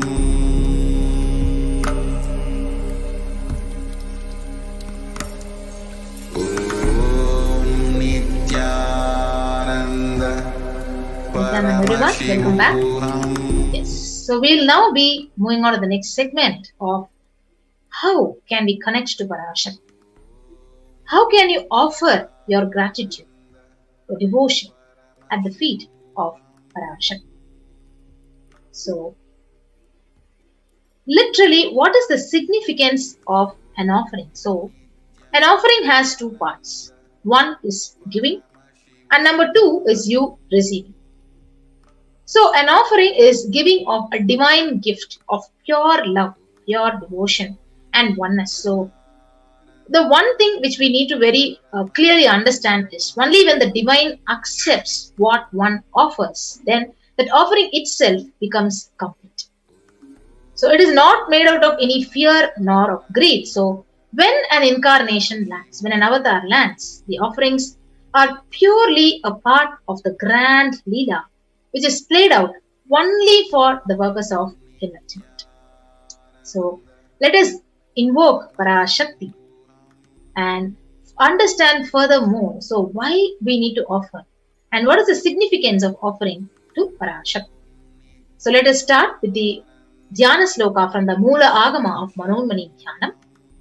Induni bhaveda karavakni nayanam syat pankajavaraabhaya japaksha sarayuktam angahimabhushana vichitra vasanam syat tungamakutojvala manonmani swarupam. So the Dhyana Sloka, it beautifully explains about Parashakti, that moon-like face, holding the Vedas, the books on hand, fire in eyes with lotus flower, gracing and blessing hands, and one hand with Japamala, beautifully decorated with jeweled ornaments in wonderful clothes and shining bing crown. Her name is Manonmani. The next Dhyana Sloka is Dhyaye Devim Trinetram Sashini Bhavadanam Vedahastam Dadhanam Savye Padmam Varadama Pare Chabhayam Chakshamalam Divyairabharanair Vibhushitatanum Brahmadi Vipujitam Devimeva Manonmanim Pratidinam Kamarta Datrim Shubham. So this is the Dhyana Sloka from the Moola Agama of Manonmani Dhyanam, which beautifully explains that I meditate on Devi with three eyes, glowing like a moon, and hold the Veda, lotus, and gracing with blessing and gracing hands. She is wearing beautiful ornaments. She is worshipped by Brahma and other many gods, and showers auspicious boons for all the actions every day. So let us now understand what is the significance of the divine element gold. So mostly these offerings are offered as gold. So what is the significance of it? So triply born by birth is this gold from the atoms of Agni is one. It becomes dearest to Agni. One fell away from the Soma when it was heard. One they call the seed of virtuous and powerful Apa. Let that triple gold be for your long life. So gold is a divine element. It purifies anything it touches. It is an element of spiritual significance and great spiritual power of healing and enlightenment. The vibration of gold has the power to infuse sattva energy and positive thought currents in anyone who wears and anyone who sees or operates in its vicinity. So this is the beautiful significance of gold because it is present in all the scriptures, the Vedas, the Agamas, the Itihasas, the Puranas. So in all Hindu scriptures, abundantly displayed that gold is the most auspicious and purest metal, which purifies our very being. So in the Hindu civilization, everything was built in gold, it was exchanged in gold, and even the ritual feasts were offered in golden bricks. So when one was to be saved from the life-threatening illnesses, gold was offered as a ritual fee. Gold was in abundance and used for weighing equivalent amount of commodities, including cows. Kingdoms were built with huge doors of gold. The streets would have huge columns of gold and huge archways made of gold, and horses and cows were dressed in gold. So the Hindu civilization literally thrived on the banks of the rivers of gold. And Indus river was called as the Hiranmaya in Rig Veda, and the river Saraswati was called Hiranyavartani in Atharva Veda. So gold is the supreme element for offering gifts to the ones you love and revere. So temples are constructed and paved in gold. Deities are made in gold and decked and adorned in gold because it preserves the enlightenment energy for thousands of years and it lasts forever. So with that, we'll be moving on to the first offering to Devi. So the first offering which you can offer at the feet of Parashakti, offering of your deep love and devotion, is the E-Hundi offering. So the E-Hundi offering, you can offer any amount at the feet of Parashakti as an E-Hundi offering. So the Shastra Pramana, it says, Bhakti Priya Bhakti Gamya Bhakti Vashya Bhayapaha Shambhavi Sharada Radhya Sharvani Sharmadayini. So Devi is fond of true devotion and is realized through true devotion. She can be won over through true devotion and she removes all the fears. So if you see, if there is any fear in the minds of devotees, Devi is literally sure to remove that fear. And it is stated that Devi is worshipped in autumn. And here it is meant that autumn of our lives, when thoughts turn more and more inwards, the role of the divine is known and understood very clearly. So the need for Devi worship becomes stronger and stronger. So you can offer this E-Hundi, the Kanikai, to Devi Parashakti's feet at any amount you wish to, and literally your names will be chanted when the puja is offered to Parashakti. The next offering is the Sankalpa chanting. So the chapter 12 verse 34 of Devi Mahatmyam, it explains, Tayaitan mohyate vishvam saiva vishvam prashuyate saya chitta cha vijanam tushta rudhim prayashyat chadhip. The goddess enchants this universe and she herself gives birth to this universe. That goddess, being prayed without interest in anything, gives that knowledge that leads to salvation and gives wealth in materialistic sense. So offering the conscious resolution, the Sankalpa chanting, it blesses the person, offering with all the fruition of all your desires of whatever you wish to and whatever wishes you are yearning for. So you can offer the Sankalpa chanting at $1 to the feet of Devi Parashakti. The next is the offering of Sahasranama Swarnakasu. So the Lalita Sahasranama verse, it says, Nama Parayana Prita, she who likes the repetition of various names. So this is the offering of 1008 names of Devi Parashakti, and it's a very special and unique archana which is offered to the Mahameru of Devi Parashakti. So you can offer a gold coin which is inscribed with each of the 1008 names and receive the blessings of Parashakti. So when each of these coins are actually offered, you will see literally all the divine qualities, the Ananta Kalyana Gunas of Parashakti is literally awakened inside of you. So you can offer this Sahasranama Swarnakasu to Devi Parashakti at $75, $151 and $251. The next offering is the offering of the Mukta Anguti, the finger ring with a pearl.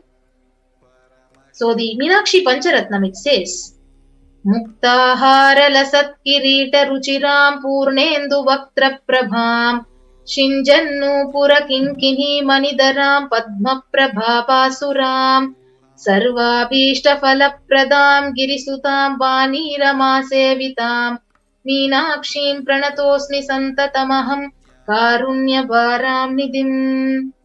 I bow to the goddess Meenakshi, whose crown has garlands of pearls, and the face shining like a full moon, who wears anklets that are studded with gemstones and has small bells, who is shining like the splendor of lotus, who grants all the wishes, the daughter of the mountain, who is worshipped by the goddess Vani and Rama. I remain ever going to the goddess Meenakshi, the ocean of compassion. So you can offer this Mukta Anguti, the finger ring with a pearl, to Parashakti and receive the blessings of Parashakti to be showered by all her love and compassion in all your business endeavors. So the Mukta Anguti is available at $251, $501 and $750. The next offering to Parashakti is the Swarna Padma Pushpam, the golden lotus. The Kamikagama, it explains that all the kalasas should be wound around with a suitable thread and covered with a new cloth. So they should be adorned with the lotus flower made of gold. So this lotus flower, so there are hundreds of scriptural references for using the lotus in worshipping Paramashiva. So almost everything in the worship of ultimate. It involves the consecration of deities or meditating on mudras, asanas, whatever. So it involves the lotus flower, the lotus leaf, the lotus pericarp, lotus petal. So lotus itself is a divine flower. So the Shakti of Paramashiva is also called as lotus. The base of Paramashiva Linga is a lotus.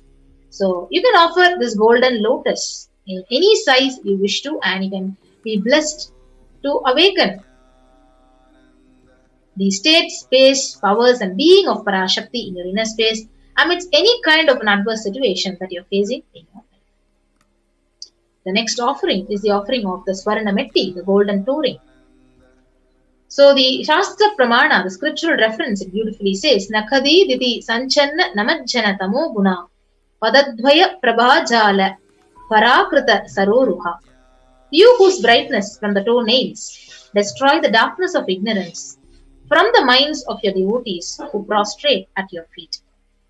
So you can offer this Swarna Metti. So literally it is like when you offer this Swarna Metti, you're touching the sacred feet of Parashakti, being in the deep space of gratitude and receive her blessings in any difficult aspect of your life. So that is how when you offer the Swarna Metti you will feel. So you can offer this Swarna Metti at $750. The next is the Swarna Mangtika, the golden hairline jewelry. So Sudha Sarabhi Varshini. So she who makes the nectar flow in all our nerves from the Sahasrara. So she who gives the very pleasant experience of the ultimate. So the Mangtika, the hairline jewelry, represents the nectar flowing from the Sahasrara chakra, which is completely and fully opened. So you can offer this Mangtika, this Swarna Mangtika, to Devi Parashakti and receive the blessings of achieving the blissful state of overflowing gratitude and state of complete completion. So you can offer this Swarna Mangtika at $750. So the next offering is the offering of Pratyaksha Pada Puja. So the beautiful verse from Saundarya Lahari says that the nails have been sharpened by constantly being touched by the crowns of celestial beings who always prostrate before thee. The Tamo Guna is darkness. In this sloka, Tamas is indicative of ignorance in the minds of devotees. And by constantly prostrating before Devi, their ignorance is removed and they attain knowledge. So you can offer this Pratyaksha Pada Puja to Parashakti and also the Supreme Pontiff of Hinduism, the upcoming Guru Purnima, and you can receive his blessings. Literally, whatever you want to manifest as a reality in your life, you can offer this Pratyaksha Pada Puja and experience the breathing space of the avatar. So you can offer this Pratyaksha Pada Puja at $1,008. So along with the Pratyaksha Pada Puja, there is also the Vastra Seva, where you can offer the Vastram, the sacred cloth, to Devi Parashakti and the Supreme Pontiff of Hinduism and receive his blessings.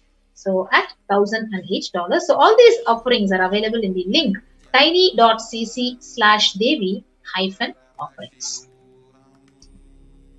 So we have the compilation and the list of all the sevas which you can offer to Parashakti. The e-hundi offering, you can offer it at any amount. The Sankalpa chanting, so offering the conscious resolution at $1. The Devi Sahasranama Kasu, the pure gold coin, so each one with one sacred name of Devi which is inscribed on it, it's $75, $157 or $51. The Mukta Anguti, the pearl finger ring. The Swarna Padma Pushpam, the golden lotus flower. The Swarna Metti, the golden toe ring for the lotus feet of Parashakti. The Swarna Mangtika, the golden hairline jewelry. Pratyaksha Pada Puja and the Vastra Seva. Yes. So you can offer any one of these sevas or all these sevas also to Parashakti by actually clicking onto the link tiny.cc/Devi-offerings. Devi-offering. So you can make an online payment and offer the seva to Parashakti. And after the payment, you can submit your details for the puja and for your names to be chanted in the link tiny.cc/sankalpa2020. So we keep this link projected for you to go ahead and offer the sevas to Parashakti. And I will also be guiding you into a walkthrough of how to go to the link and make an online payment to offer any one of these sevas to Parashakti.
So now, actually, when you go to the link tiny.cc/offerings/Devi, so you'll be guided to this page, and this has a list of Parashakti, Bhava Samadhi, Darshan donations, and you can choose an option to offer whichever seva you want to offer to Parashakti. So various sevas are listed here. You can offer, for example, you want to offer the Swarna Padma Pushpam, the golden lotus to Parashakti, which is the $1,800. So you can go ahead and add to the cart.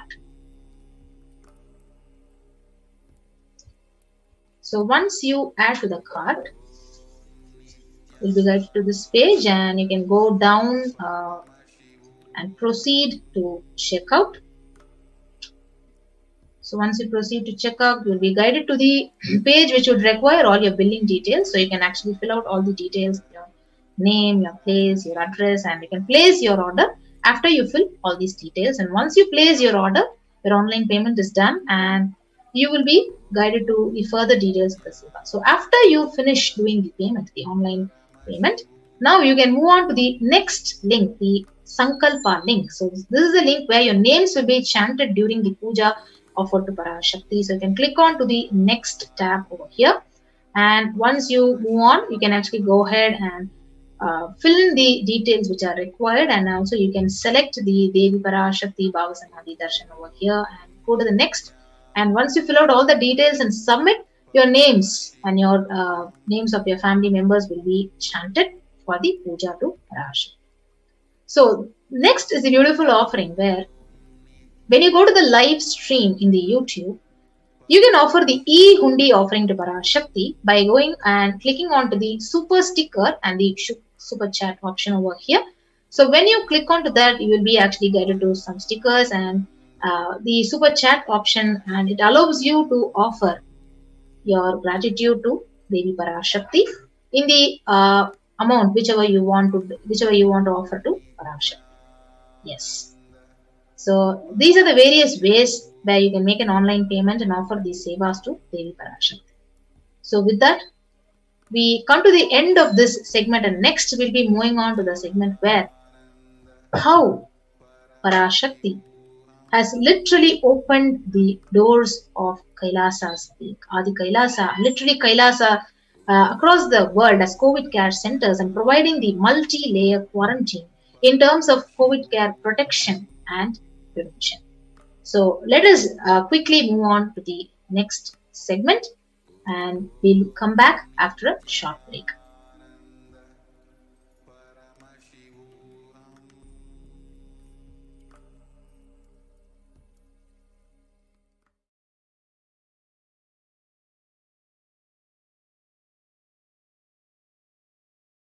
Listen intensely. Life, consciousness in you does not end while your body drops dead. It moves from different universes, vertical time zones, lives in different time zones as per its free will, knowledge, desire, but ultimately to get enlightened, complete liberation, Paramashiva Padam, your soul has to come back to this karma bhumi, the Bhumandala.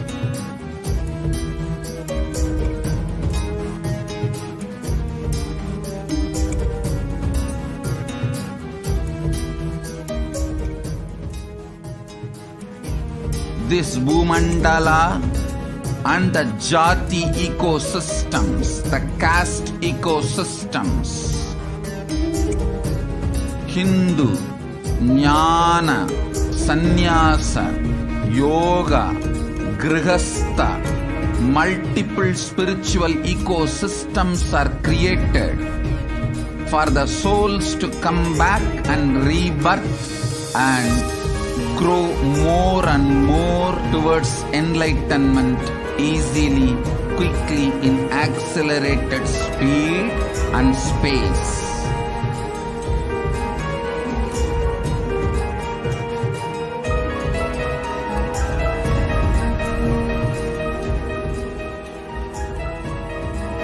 Understand the secret of Sayujya Mukti. Your Kundalini Shakti experiences the bondage inside your body due to compulsive sexual appetite. All the male bodies building intense yogic body through yoga and pranayama, building the mind of Tyaga-centric, will heal your compulsive sexual appetite and make you reach Sayujya. All female bodies, love-centered care, serving every being, will liberate you from the compulsive sexual appetite and make your Kundalini reach Sahasrara, which is Kailasa, Paramashivoham, Sayujya.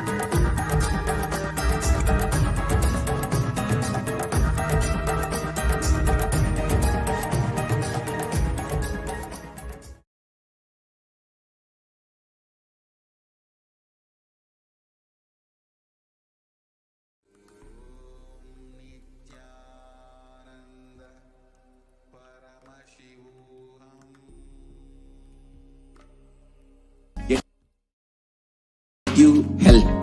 We get you ability to build beautiful relationships in your life. We get you direct spiritual support, and we make sure you become wealthy.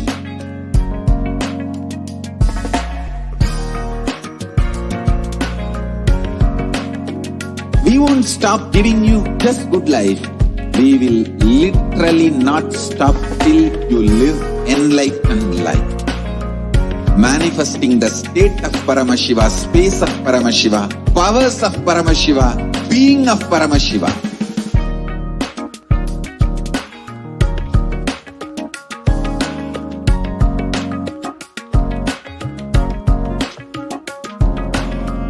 Whole world should become Kailasians. I want the whole world to know Hindus have something great to contribute to the world.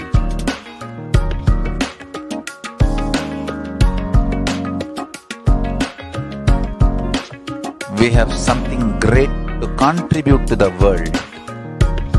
Let us do that.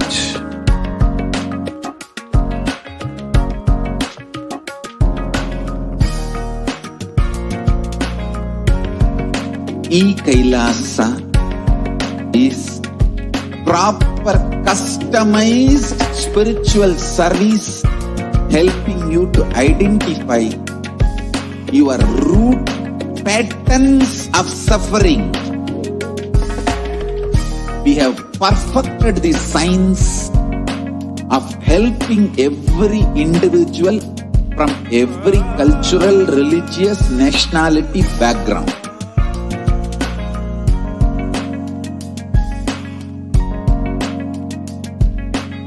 You will have lowest reactionary assumptions, highest awakened response, alive response for life continuously.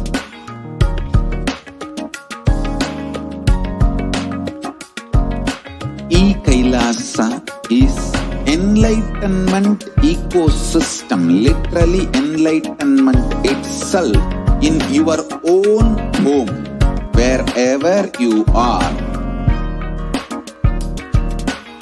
Proper customized spiritual service helping you to complete with your life negativity. Withdrawal from life, self-hatred, self-denial, self-doubt, so much of tiredness, laziness. We can support you aligning your diet, your attitude, your aptitude, your understanding about life. We can help you with everything.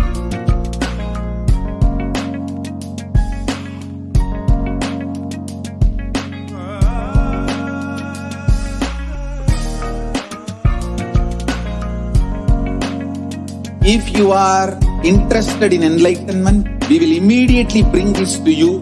If you are not interested, we will explain the whole science, inspire you and make you interested in enlightenment science.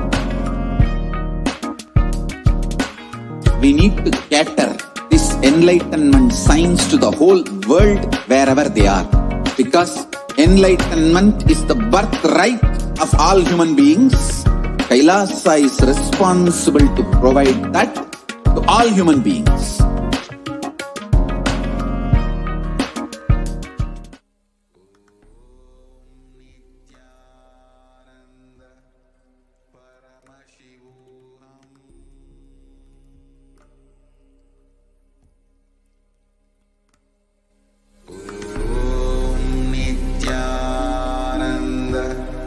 Paramashivoham.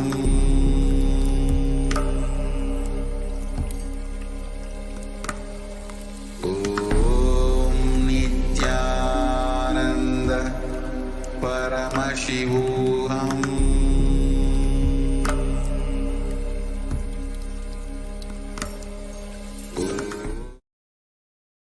The totality of the knowledge I received from my gurus and practice manifested in my life, perfected by teaching millions of people from all cultures, time zones, backgrounds, genders, nationality, race, from every creed.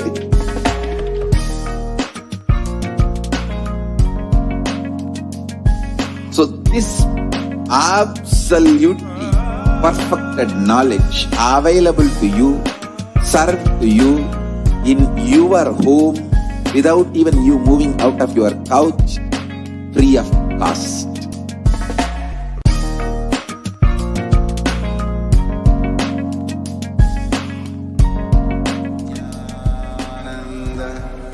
Paramashivoham.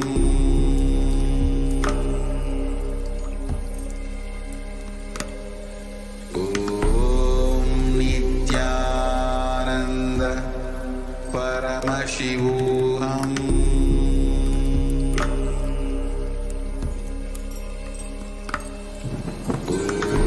Om Nithyananda Paramashivoham.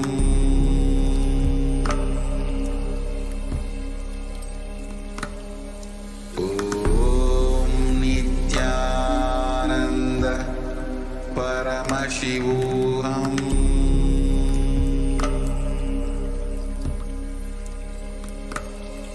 Om Nithyananda Paramashivoham.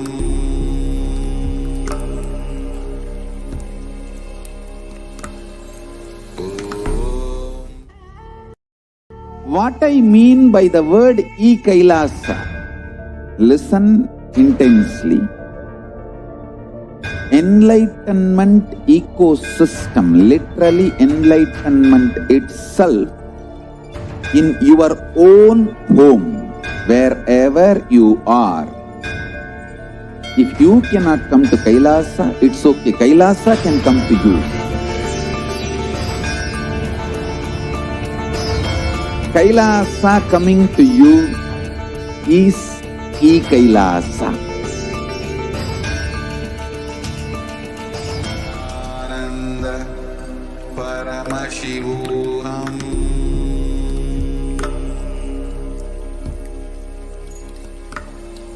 Om Nithyananda Paramashivoham.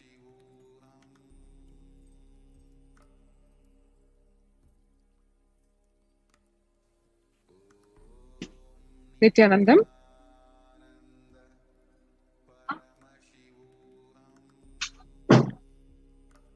Welcome to one and all for this segment on Adi Kailasa, the ship.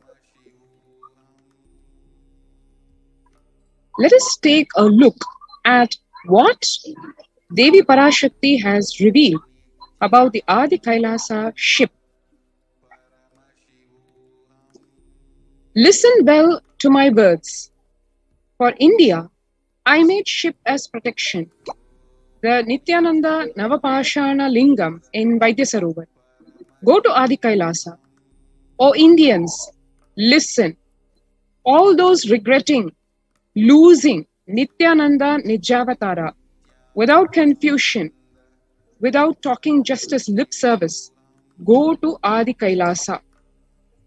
Crores of people will come there looking for help, Navapashana water feast and medicine to get help and protection and enlightenment. To protect India from the great destruction, I, Parashakti, made this huge ship. Even if captain is not there, ship is there. Why? Devi said what she said. We are seeing in its stark reality, day over day, week over week, month over month. And Corona in India, literally doing the Ghora Tandava. In Bihar, the recent news says 96 doctors lost their lives to COVID-19 during the second wave. India sees the biggest spike in COVID deaths after the state revises the toll. The world's highest single-day toll reported after Bihar state revises figures to account for deaths at home or in private hospitals. The news just shows literally cremation after cremation, burning pyres, burning continuously, and a queue of people waiting for the cremation of their loved ones. And then we have, along with the corona, further infections, post-COVID, and other variants of the coronavirus, the Delta Plus variant, which the health department says may trigger the third COVID-19 wave in Maharashtra. The highly virulent Delta Plus variant of the novel coronavirus could stoke a third wave in Maharashtra, according to a presentation made at a meeting attended by the Chief Minister of Maharashtra on Wednesday. The live updates show 67,000 plus new cases, 2,000 plus deaths in the last 24 hours. This is the recent news as of today. Health experts say India missed early alarm, let deadly coronavirus variant spread. India reports the first case of green fungus infection.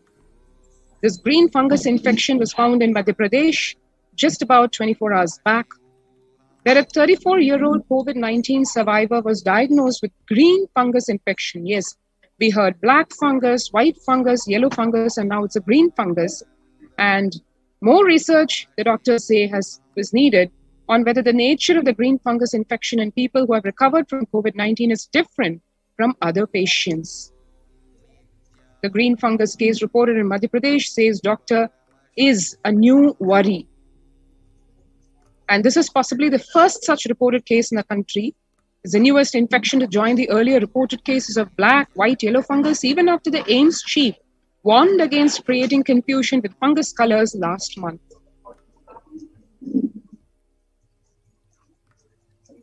And why did Devi say just go to Adi Kailasa is evident from just this very news, where lives are being lost in millions, and yet the people are kept blissfully unaware of it because the media is stifling information, spreading disinformation.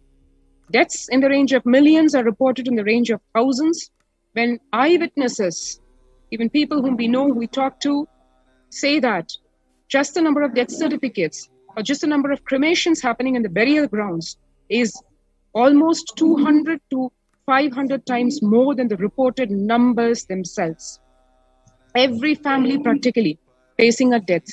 So if you want to protect yourself from this deadly corona pandemic and its variants and its different waves and its post-COVID diseases, join the COVID Care Protection Center. Register now through the link below, which is https://kailasa.org/Kailasa Care. Let's take a few minutes to register ourselves onto this link and do as Parashakti ordained.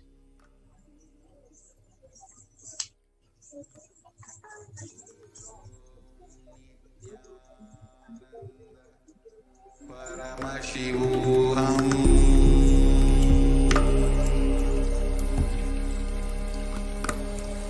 Om Nithyananda Paramashivoham.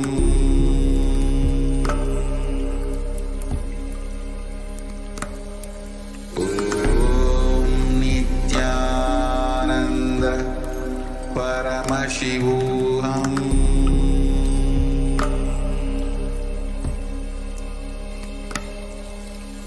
Om Nithyananda Paramashivoham.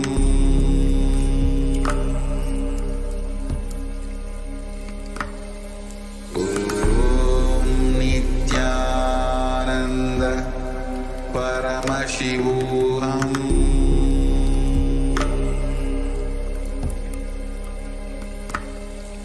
Om Nithyananda Paramashivoham.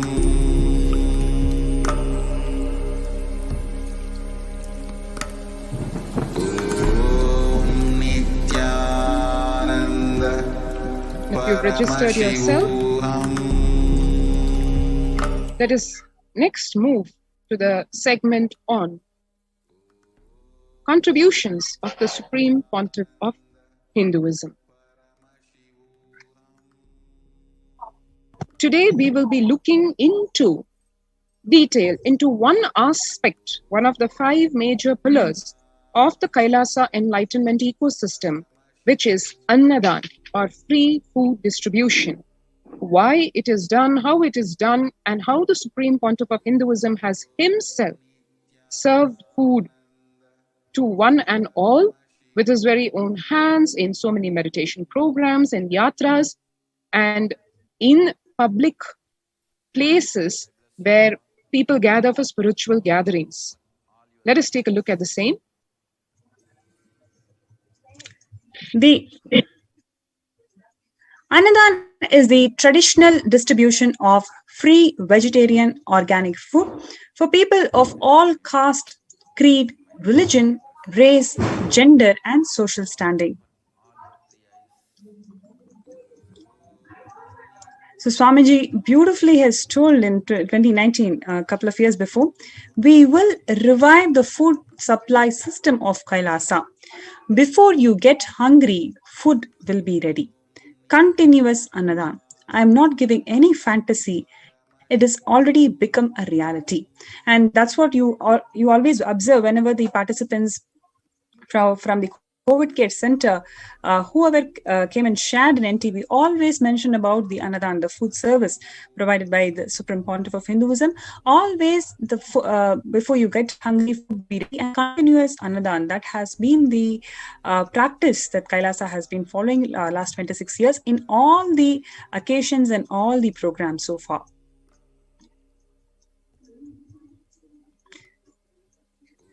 The development, economic, social, and medical impact of malnutrition and famine have a critical impact on the individual, familial, community, national, ultimately on the global level.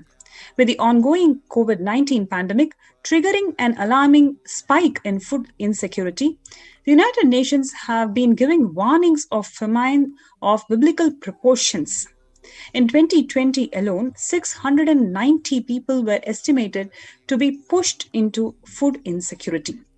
So, next to people dying because of this ongoing pandemic, the next big problem the world is facing today is the food insecurity issue. And the access and available to organic food has become the utmost importance because now the world is shifting towards holistic living, towards sustainable development, because now people are understanding it is not money, it is not what we thought is going to empower our life anymore. It is the Sanatana Hindu Dharma and the practices that Hinduism has always empowered. That is the best solution. World is coming in terms with it. And this is what Swamiji has always revived for the last 26 years in various formats through various agencies and organizations. Through Kailasa's Department of Agriculture, the Supreme Pontiff of Hinduism, Jagadguru Mahasannidhanam, His Divine Holiness Bhagavan Nithyananda Paramashivam, has committed to the distribution of free organic food for everyone, not just from the beginning of his public life, but from his very upbringing itself.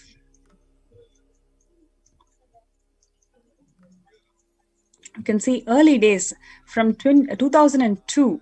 The pictures show the early days of Kailasa's spiritual mission, where the Supreme Pontiff of Hinduism is offering Annadan, providing a free organic vegetarian meal on Kartigai Deepam in Tiruvannamalai. And even with a fractured hand in 2013, the Supreme Pontiff of Hinduism is engaged in selfless work day and night, day and night. He has inspired the peacekeepers of the Sovereign Order of Kailasa to engage in this selfless service just by example. You can see even with a fractured hand, he is doing the service selflessly. So that is the inspiration for the peacekeepers for the Sovereign Order of Kailasa to engage themselves in this selfless service. You may wonder, what is this fractured hand about? So in 2011, the Supreme Pontiff of Hinduism had multiple compound fracture with a bone protruding out of the skin.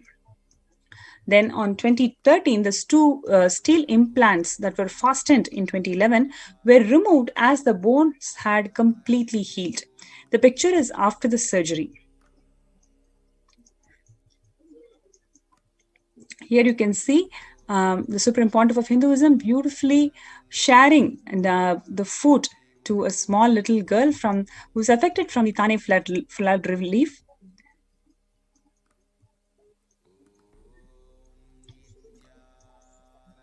So how this it's such a beautiful picture how the Kailasa has worked day and night to ensure that people, whoever is affected with the Thane food relief, they are supported with this food. So you can see how the volunteers and the peacekeepers of Kailasa, they are serving food to all these children who are affected with this Thane flood relief.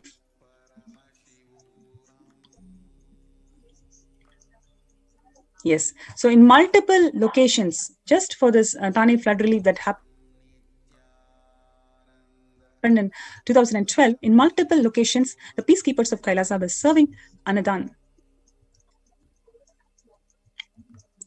In 2011, Nithyananda Annalaya inauguration in Tiruvannamalai, India, where you can see the Supreme Pontiff of Hinduism himself serving these sadhus. So Swamiji always led by example. The inspiration and guidance for the entire sovereign order of Kailasa gathers inspiration from Swamiji. Every single thing he has done it by himself through his hard work.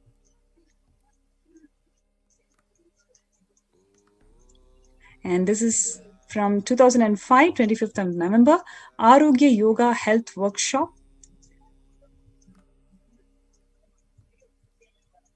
This is from 2007, Nithyananda Spurana Meditation Workshop, where you can see thousands of people sitting and Swamiji personally serving all of them.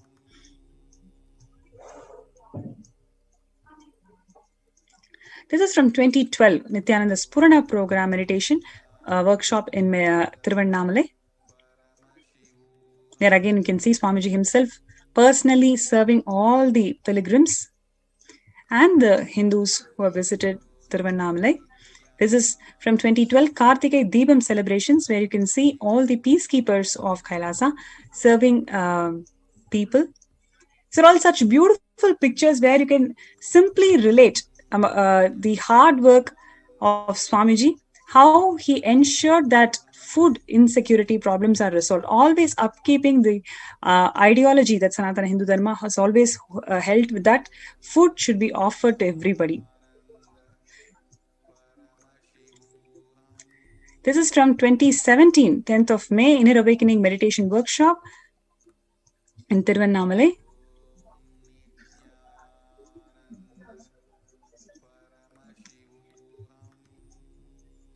This is 10th of April 2017, Kalpataru Meditation Workshop in Tiruvannamalai, where you can see literally thousands of people are gathered just to receive the prasad from the peacekeepers of Kailasa. In 2016, Bhandara feast served for the respected spiritual leaders and Hindu monks in Adi Kailasa.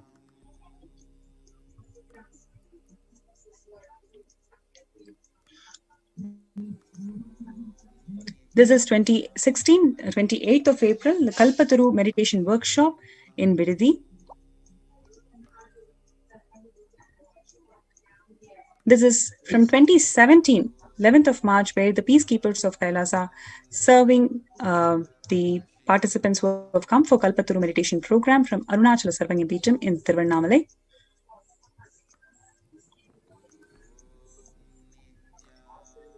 This is on 18th of August 2019 from Tiruchungodu Sarvangapeetham, where people are receiving Annadan.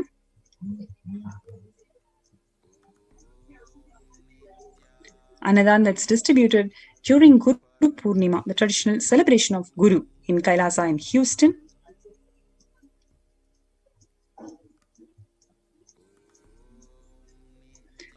This is a picture from 8th of December 2016 from the Sadashivoham meditation workshop in Adi Kailasa Bidadi, where the Supreme Pontiff of Hinduism himself serving the participants who came for the meditation workshop.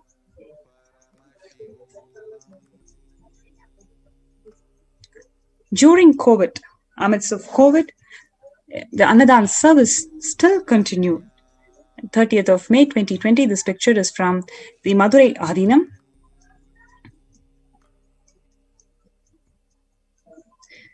Now, let us see. Yes, please go ahead, Madhasha. I was just going to say that just seeing this picture just triggered a lot of emotions, because what you're going to see in this is going to be something very, very starkly in contrast with what you just saw in the last few slides, which is just a glimpse of what the Supreme Pontiff of Hinduism has been doing from the day one of his life, always stretching his hand to give, give, give. More so when he entered public life in a big way in 2000. From then on, one of the very first services that he did along with spiritual healing is giving free food or annadan. Just as per our Veda Agamas, as per the Sanatana Hindu Dharma declared, that produce food aplenty and share with one and all. Annam bhut purvita. This is what the Supreme Pontiff of Hinduism is embodying in his very actions and inspiring and leading by example the peacekeepers of Kailasa. Contrast this with what the colonial ruler, Mr. Winston Churchill, had to say about food, about India, about India's culture. We'll watch this video to understand this.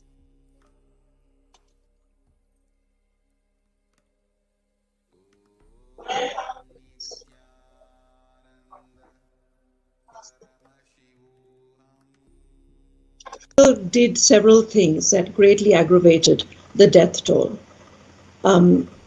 India was being used extensively for the war effort.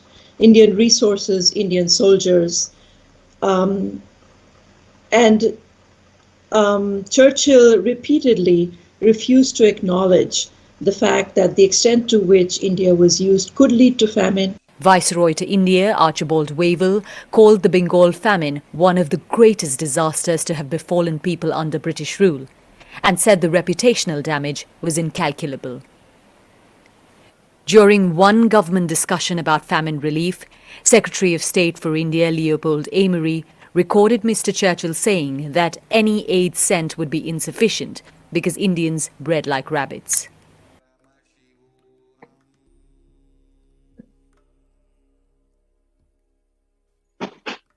What I found in researching the Bengal famine was that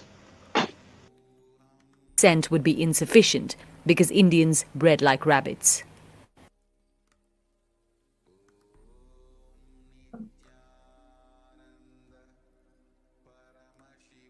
Now that was what one saw about what has been done to India, Hindus, Sanatana Hindu Dharma.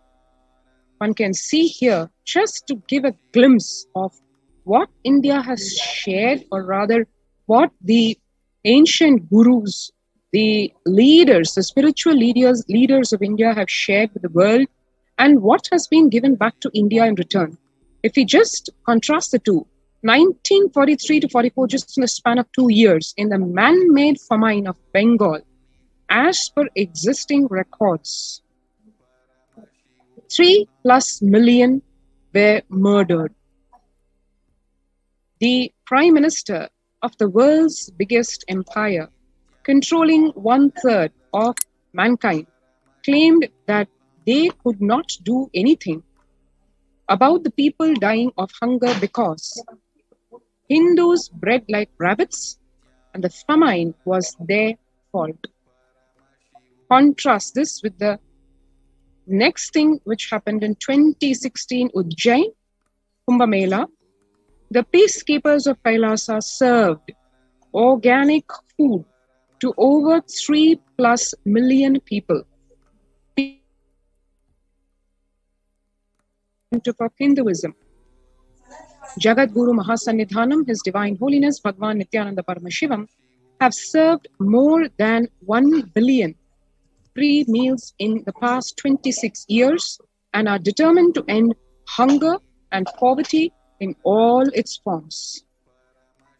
Kailasa, with 200 peacekeepers at any given time, can deliver what even one of the biggest countries could not deliver. Kailasa is not driven by war, fear, or greed. It is an enlightenment-based nation, driven only by selfless service, Tyaga. The Veda Agamas, the source of Hindu scriptures, declares, Annam Bahu Kurvita, which means let us produce food in large quantities. Through the widespread distribution and promotion of free, healthy, organic food, Kailasa's global peacekeepers, led by the Supreme Pontiff of Hinduism, serve such that we may achieve food security, improve nutrition, and promote sustainable agriculture globally. Annadan is a vision to end poverty and hunger in all its forms. And that was a glimpse into just one of the pillars of the 5 pillars of Kailasa, Annadan or free food, in exact implementation of what the Veda Agamas ordain human beings to do. Now let us look at, for all this incomparable humanitarian services, spiritual services done by the Supreme Pontiff of Hinduism to humanity, what did he receive in return from humanity, or what was the persecution? What it involved, the persecution that was done.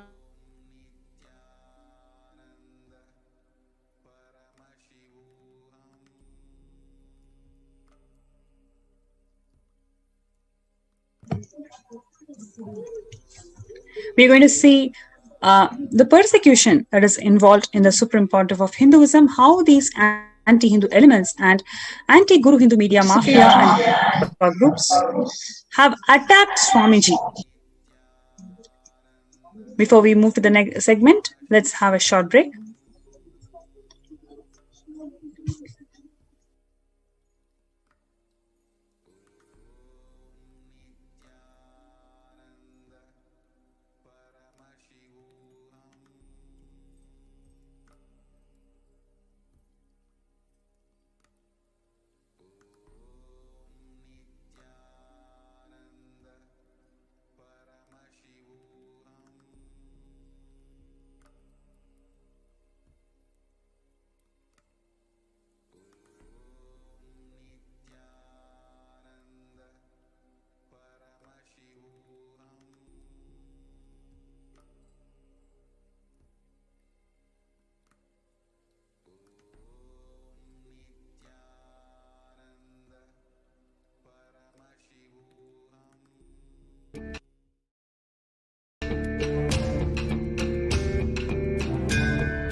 I will revive Hinduism.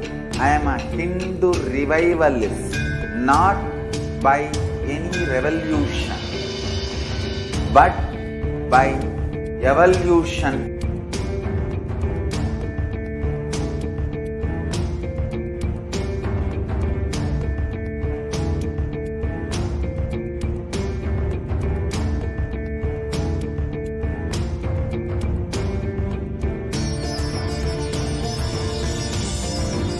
And setting model community.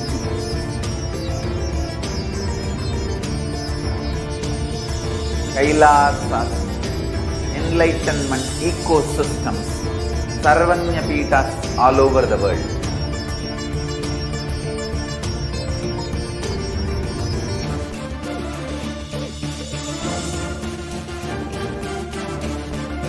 All powerful cognition, knowledge, only when you live, power manifestation and possibilities manifestation happens. It's a fundamental truth.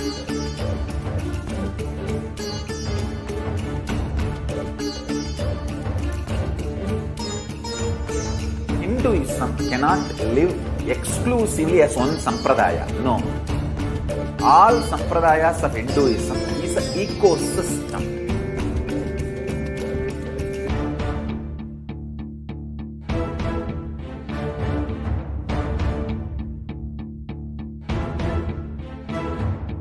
So don't keep quiet thinking that if one sampradaya is attacked, only that sampradaya is going to be affected. All of us are ecosystem.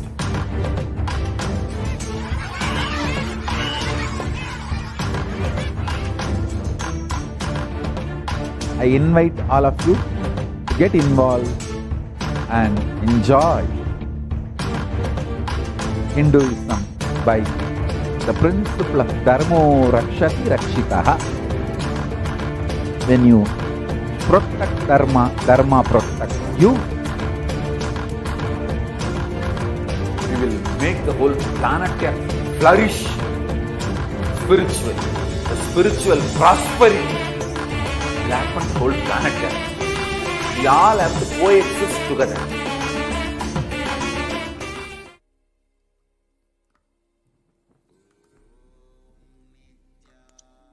And welcome back. To see a glimpse of what the Supreme Pontiff of Hinduism had to go through, till yesterday we saw an overview of the persecution done to the Supreme Pontiff of Hinduism. Now we will see just one piece of that whole unimaginable amount of torture done to the Supreme Pontiff of Hinduism in 2010, in just the period from March to April, 2 months. During the hearing on another anticipatory bail petition of the Supreme Pontiff of Hinduism, in the false case in which he was framed for the same false accusations, the police lied in the court saying that they had already arrested the Supreme Pontiff of Hinduism. Naturally, the anticipatory bail application became what is called infructuous, meaning redundant, because when the police says that they have arrested, then the court cannot grant what is called an anticipatory bail. But around 2 hours later, with the help of the intelligence department, a different team of police officers entered the house where the Supreme Pontiff of Hinduism was staying in Himachal Pradesh to illegally arrest him. The Supreme Pontiff of Hinduism was taken from Solan in Himachal Pradesh to Bangalore the same night on 21st April 2010, on his way from the airport to the prison. An acid egg, as you can see, which is captured in the picture and the video, was anonymously thrown at the Supreme Pontiff of Hinduism.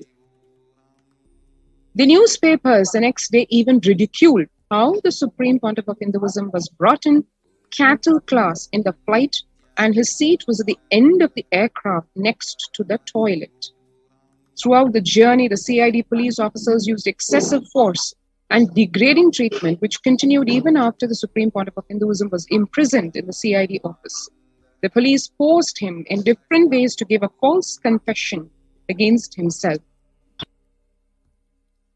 2010 witnessed some multiple assassination attempts on the Supreme Pontiff of Hinduism, and different officers actually took turns in torturing and grilling him and continuously lied to convince him to give a false confession. Unable to force a false confession, the police officers ridiculed him and demanded that they receive healing, as they had got tired of grilling him and should also receive professional medical support. This was reported by multiple newspapers to mock the Supreme Pontiff of Hinduism and the Hindu community.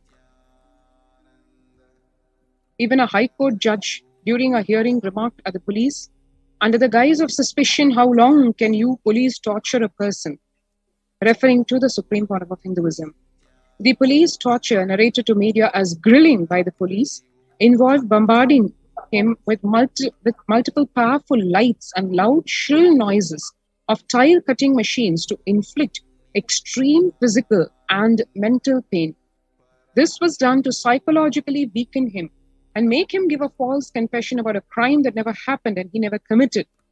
The grilling continued throughout the day and late night, where officers took turns actually not allowing him to have even his attorney present, which is a right given to any citizen by law.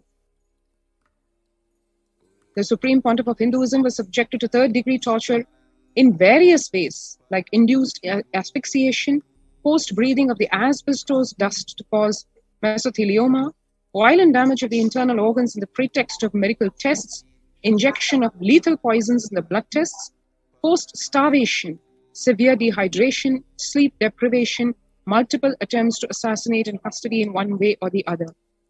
One should hear what international agencies and international leaders have to say about such kind of torture. The Prime Minister of Israel, Mr. Begin, from 1977 to 1983, the then Prime Minister described his experience of sleep deprivation as a prisoner of the Soviet Union as follows. In the head of the interrogated prisoner, a haze begins to form.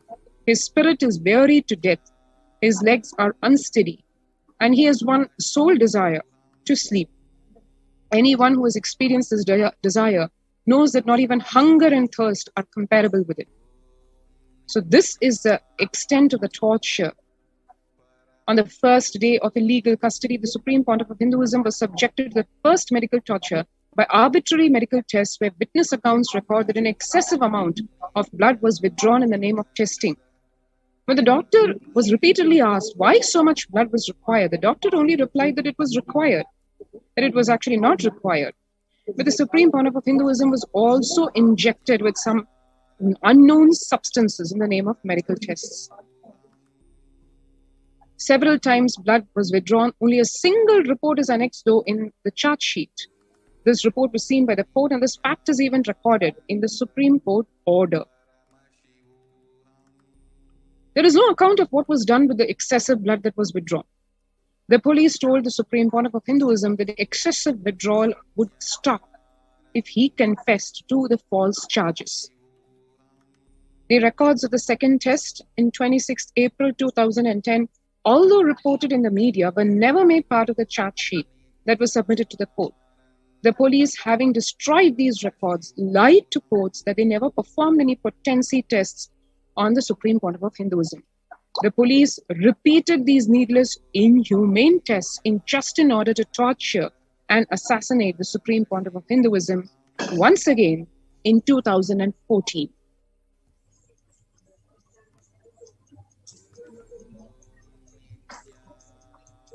One can see here the cells in which the Supreme Pontiff of Hinduism was confined for 53 days were in absolutely unhygienic, visibly inhuman conditions. The floor actually in the rest of those 40 plus days that the Supreme Pontiff of Hinduism had to be kept in illegal custody was filled with green algae and mold, with stagnant yellow urine water leaking from the sanitary installations from the adjacent cell and attracting mosquitoes. The walls were completely oily with an unknown pungent substance. His cell had no light, fan, or proper ventilation system to let in the fresh air. Eyewitnesses told the disciples that the Supreme Pontiff of Hinduism was often experiencing breathing issues, but no medical support was provided. When the disciples requested for the change of cell, the prison officials told, "This is a palace for the dog who will die in another few days." That was the real intention which they had, to assassinate him in police custody. All this was done to both attempt to assassinate in custody as well as extort false confession and forced self-incrimination, which by its very nature is just illegal and inhuman.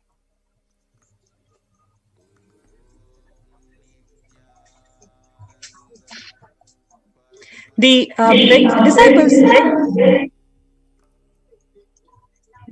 disciples begged the police to allow them to clean the prison cell, but the officers would neither have prison staff nor the disciples clean it.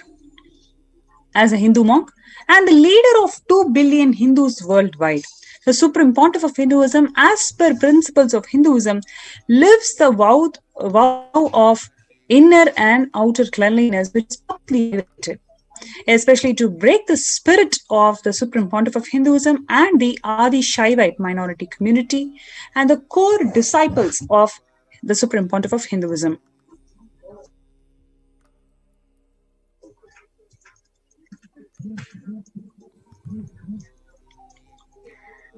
Susanna Serkin, who is the Director of International Police and Partnerships, a physician for human rights, she says, torture is by intention secret. Governments deny it.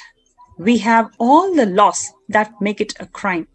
And so, at least one thing that we have accomplished is that most governments do not want to admit that they have done it. Sustained injury. So the CID would allow the Supreme Pontiff of Hinduism to leave the cell only for interrogation. The restroom was far away from the Supreme Pontiff of Hinduism's cell, and he wasn't allowed to go when he needed to, which caused deterioration in his health over the 8 days of police custody. There were no charges against the Supreme Pontiff of Hinduism. There were no victims. There was not even a cogent false charge that the police had finalized to force him to falsely accept. The Supreme Pontiff of Hinduism was subjected to inhumane treatment with a sadist, inexplicable motive in There no were no connection charges to against the the Supreme Pontiff of Hinduism. There were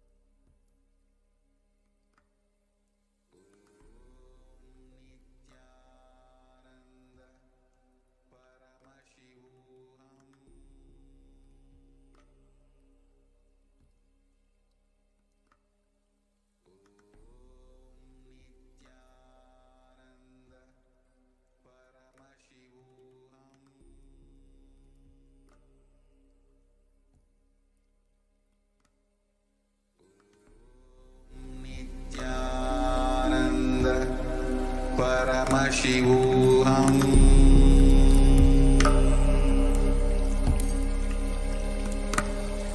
Om Nithyananda Paramashivoham.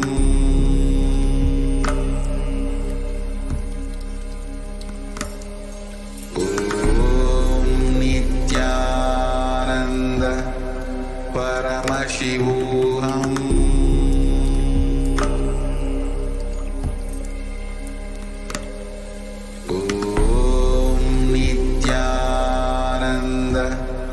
Paramashivoham.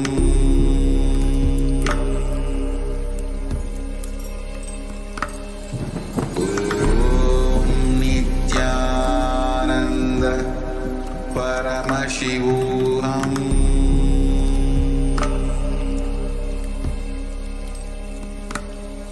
Om Nithyananda Paramashivoham.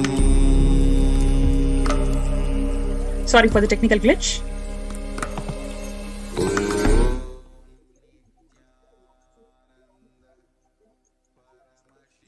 In terms of sustained injury and effect, the lethal injections to both attempt to assassinate as well as slow poison, extreme weakness, damage to internal organs, and exposure to carcinogenic substances, dizziness, impaired vision, inability to relate with people, inability to stand, chest pain, traumatic, intolerable pain, traumatic tiredness, feeling of death, forced fatigue, psychological trauma, organ damage due to sleep deprivation. The cells in which the Supreme Pontiff of Hinduism was confined for 53 days was absolutely unhygienic, visibly inhumane conditions.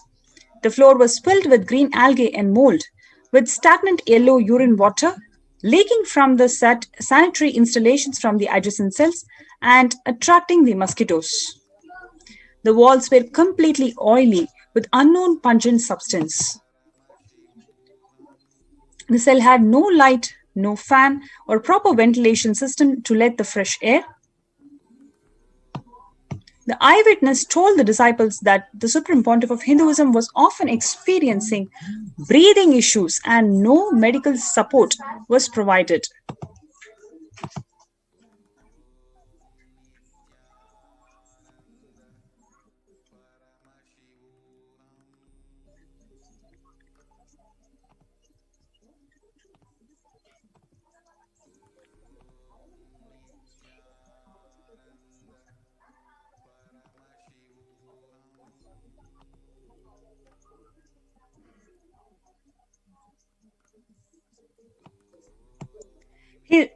All this was done to both attempt to assassinate in custody as well as to extort the false confession and forced self-incrimination.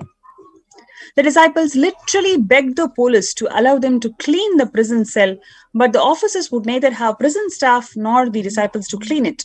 As the Hindu monk and a leader of 2 billion Hindus worldwide, the Supreme Pontiff of Hinduism, as per the principles of Hinduism, lives the vow of inner and outer cleanliness, which was purposefully violated, especially to break the spirit of the Supreme Pontiff of Hinduism and the community and the core disciples of Swamiji.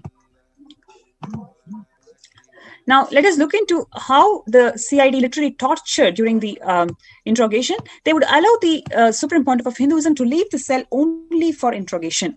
The restroom was far away from his cell and he wasn't allowed to go when he needed to, which caused deterioration in his health, obviously, over the 8 days of police custody.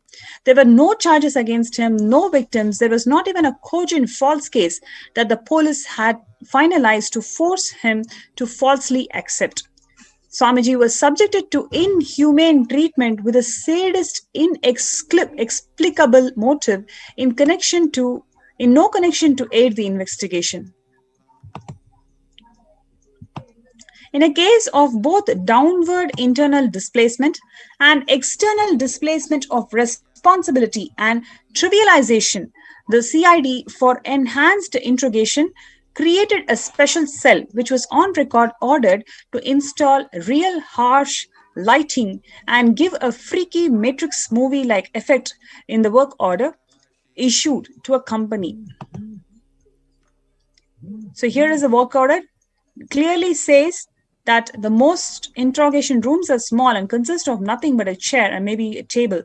Make the lighting really harsh and make the room really dark, unless you're going to go for a freaky effect like in the Matrix. This is from a CID administrative officer. The room was created for the single purpose of interrogating Swamiji and was never used again. The cell was fitted with special CCTV cameras, the footage of which was given to media, which aired this video and published it on their websites. The footage had no video, as most CCTV cameras record only video. The channel on their own added their own audio and subtitles. This entire media report was false and supported the unfair trial against Swamiji. Without any remorse, the channels maintained their stand and to date continue to host this video on their websites. Even several court orders stopped media houses from aiding unfair trials against Swamiji.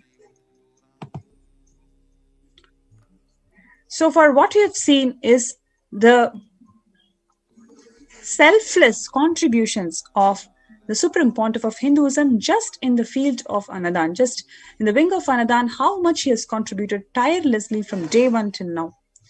And in the second segment, we saw how, despite his enormous humanitarian activities, and the supreme contribution in the field of Hinduism, the anti-Hindu forces, how they attacked with the help of state, how did they torture Swamiji in the name of illegal imprisonment. Despite all of this, Swamiji simply contributed. He only made himself available more and more for the humanity in all possible ways, in every way, every single possible way, he only contributed more and more. So even if the captain of the ship is not there, the ship is there. That is the grace and compassion of Devi Parashakti. When she opened the Adi Kailasa, the spiritual enlightenment ecosystem that was brutally vandalized and destroyed by the anti-Hindu forces several times, despite the fact that the anti-Hindu elements continuously destroyed this ecosystem, multiple times they've attacked this ecosystem, the Supreme Pontiff of Hinduism has only this beautiful grace and compassion that he opened up the same ecosystem to the entire humanity for them to get benefited. So if you are one such person out there thinking about how you're going to save your life, especially on this ongoing pandemic where the medical infrastructure is struggling to meet the ends, you are welcome to Swamiji's COVID Care Protection Centers, Kailasa's COVID Care Protection Centers. You're welcome to Adi Kailasa. You can register in kailasa.org/Kailasa Care. Before we go to the glimpses of what's happening in these COVID centers, let's have a short break.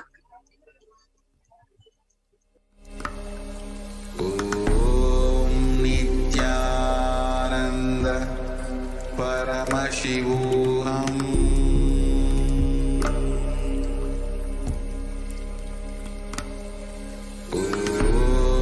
Nithyananda Paramashivoham.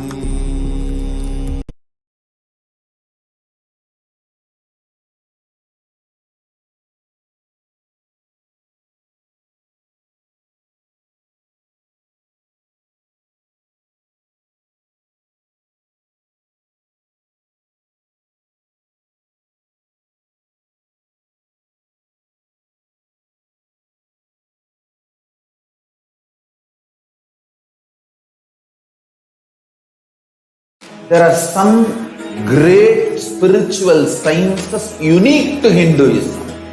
Subtle, otherworldly, but definitive sign. Manifesting the cosmic beings in Archavatara, deities in Nijavatara, living incarnation is possible. Understand?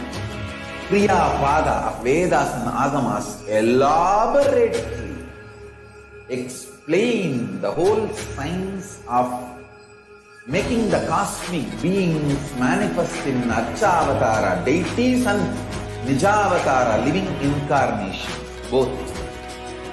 During the Bhava Samadhi Darshan, literally those cosmic beings manifest through this body. Just like how they manifest in Archavatara, deity, they manifest in Nijavatara, Pratyakshavatara, and give you all the boons you ask, bless you. You see, each God is an independent intelligence to lead you to enlightenment. Each God is a bridge for you to achieve the Shivatva, the ultimate Shiva consciousness. Krishna is the bridge for you to achieve the Krishna consciousness. But Shiva consciousness, Krishna consciousness, all consciousness is one and the same. Ultimate consciousness only. So that energy itself completely expresses. Just like Radhika, when I see my own sweetness in the mirror, I become eager to taste it. I find that the only way to relish this sweetness is through the constitution of Sri Radhika. Bhava Samadhi Darshan is a window to the infinite expanse of consciousness, allowing us to glimpse the formless in a way that we can understand. It cleanses the karmas of lifetimes. It awakens our biomemory to the space of Paramashiva, the ultimate consciousness, and creates a deep and lasting transformation in us.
Yes, welcome back. A number of free COVID care centers are opened in the de facto spiritual embassies of Kailasa across India. So we have Adi Kailasa in Biridi, Bangalore, followed by Salem Adinam in Tamil Nadu, Thiruvannamalai Adinam in Tamil Nadu, Rajapalayam Adinam in Tamil Nadu, Puduvai Adinam in Tamil Nadu, Pattanam Adinam in Tamil Nadu, Sirhapadi Adinam in Tamil Nadu, Sripuram Adinam in Hyderabad, Madurai Adinam in Tamil Nadu, Avattipalayam Erode in Tamil Nadu, Hosur Adinam in Tamil Nadu, Baroda Adinam in Gujarat.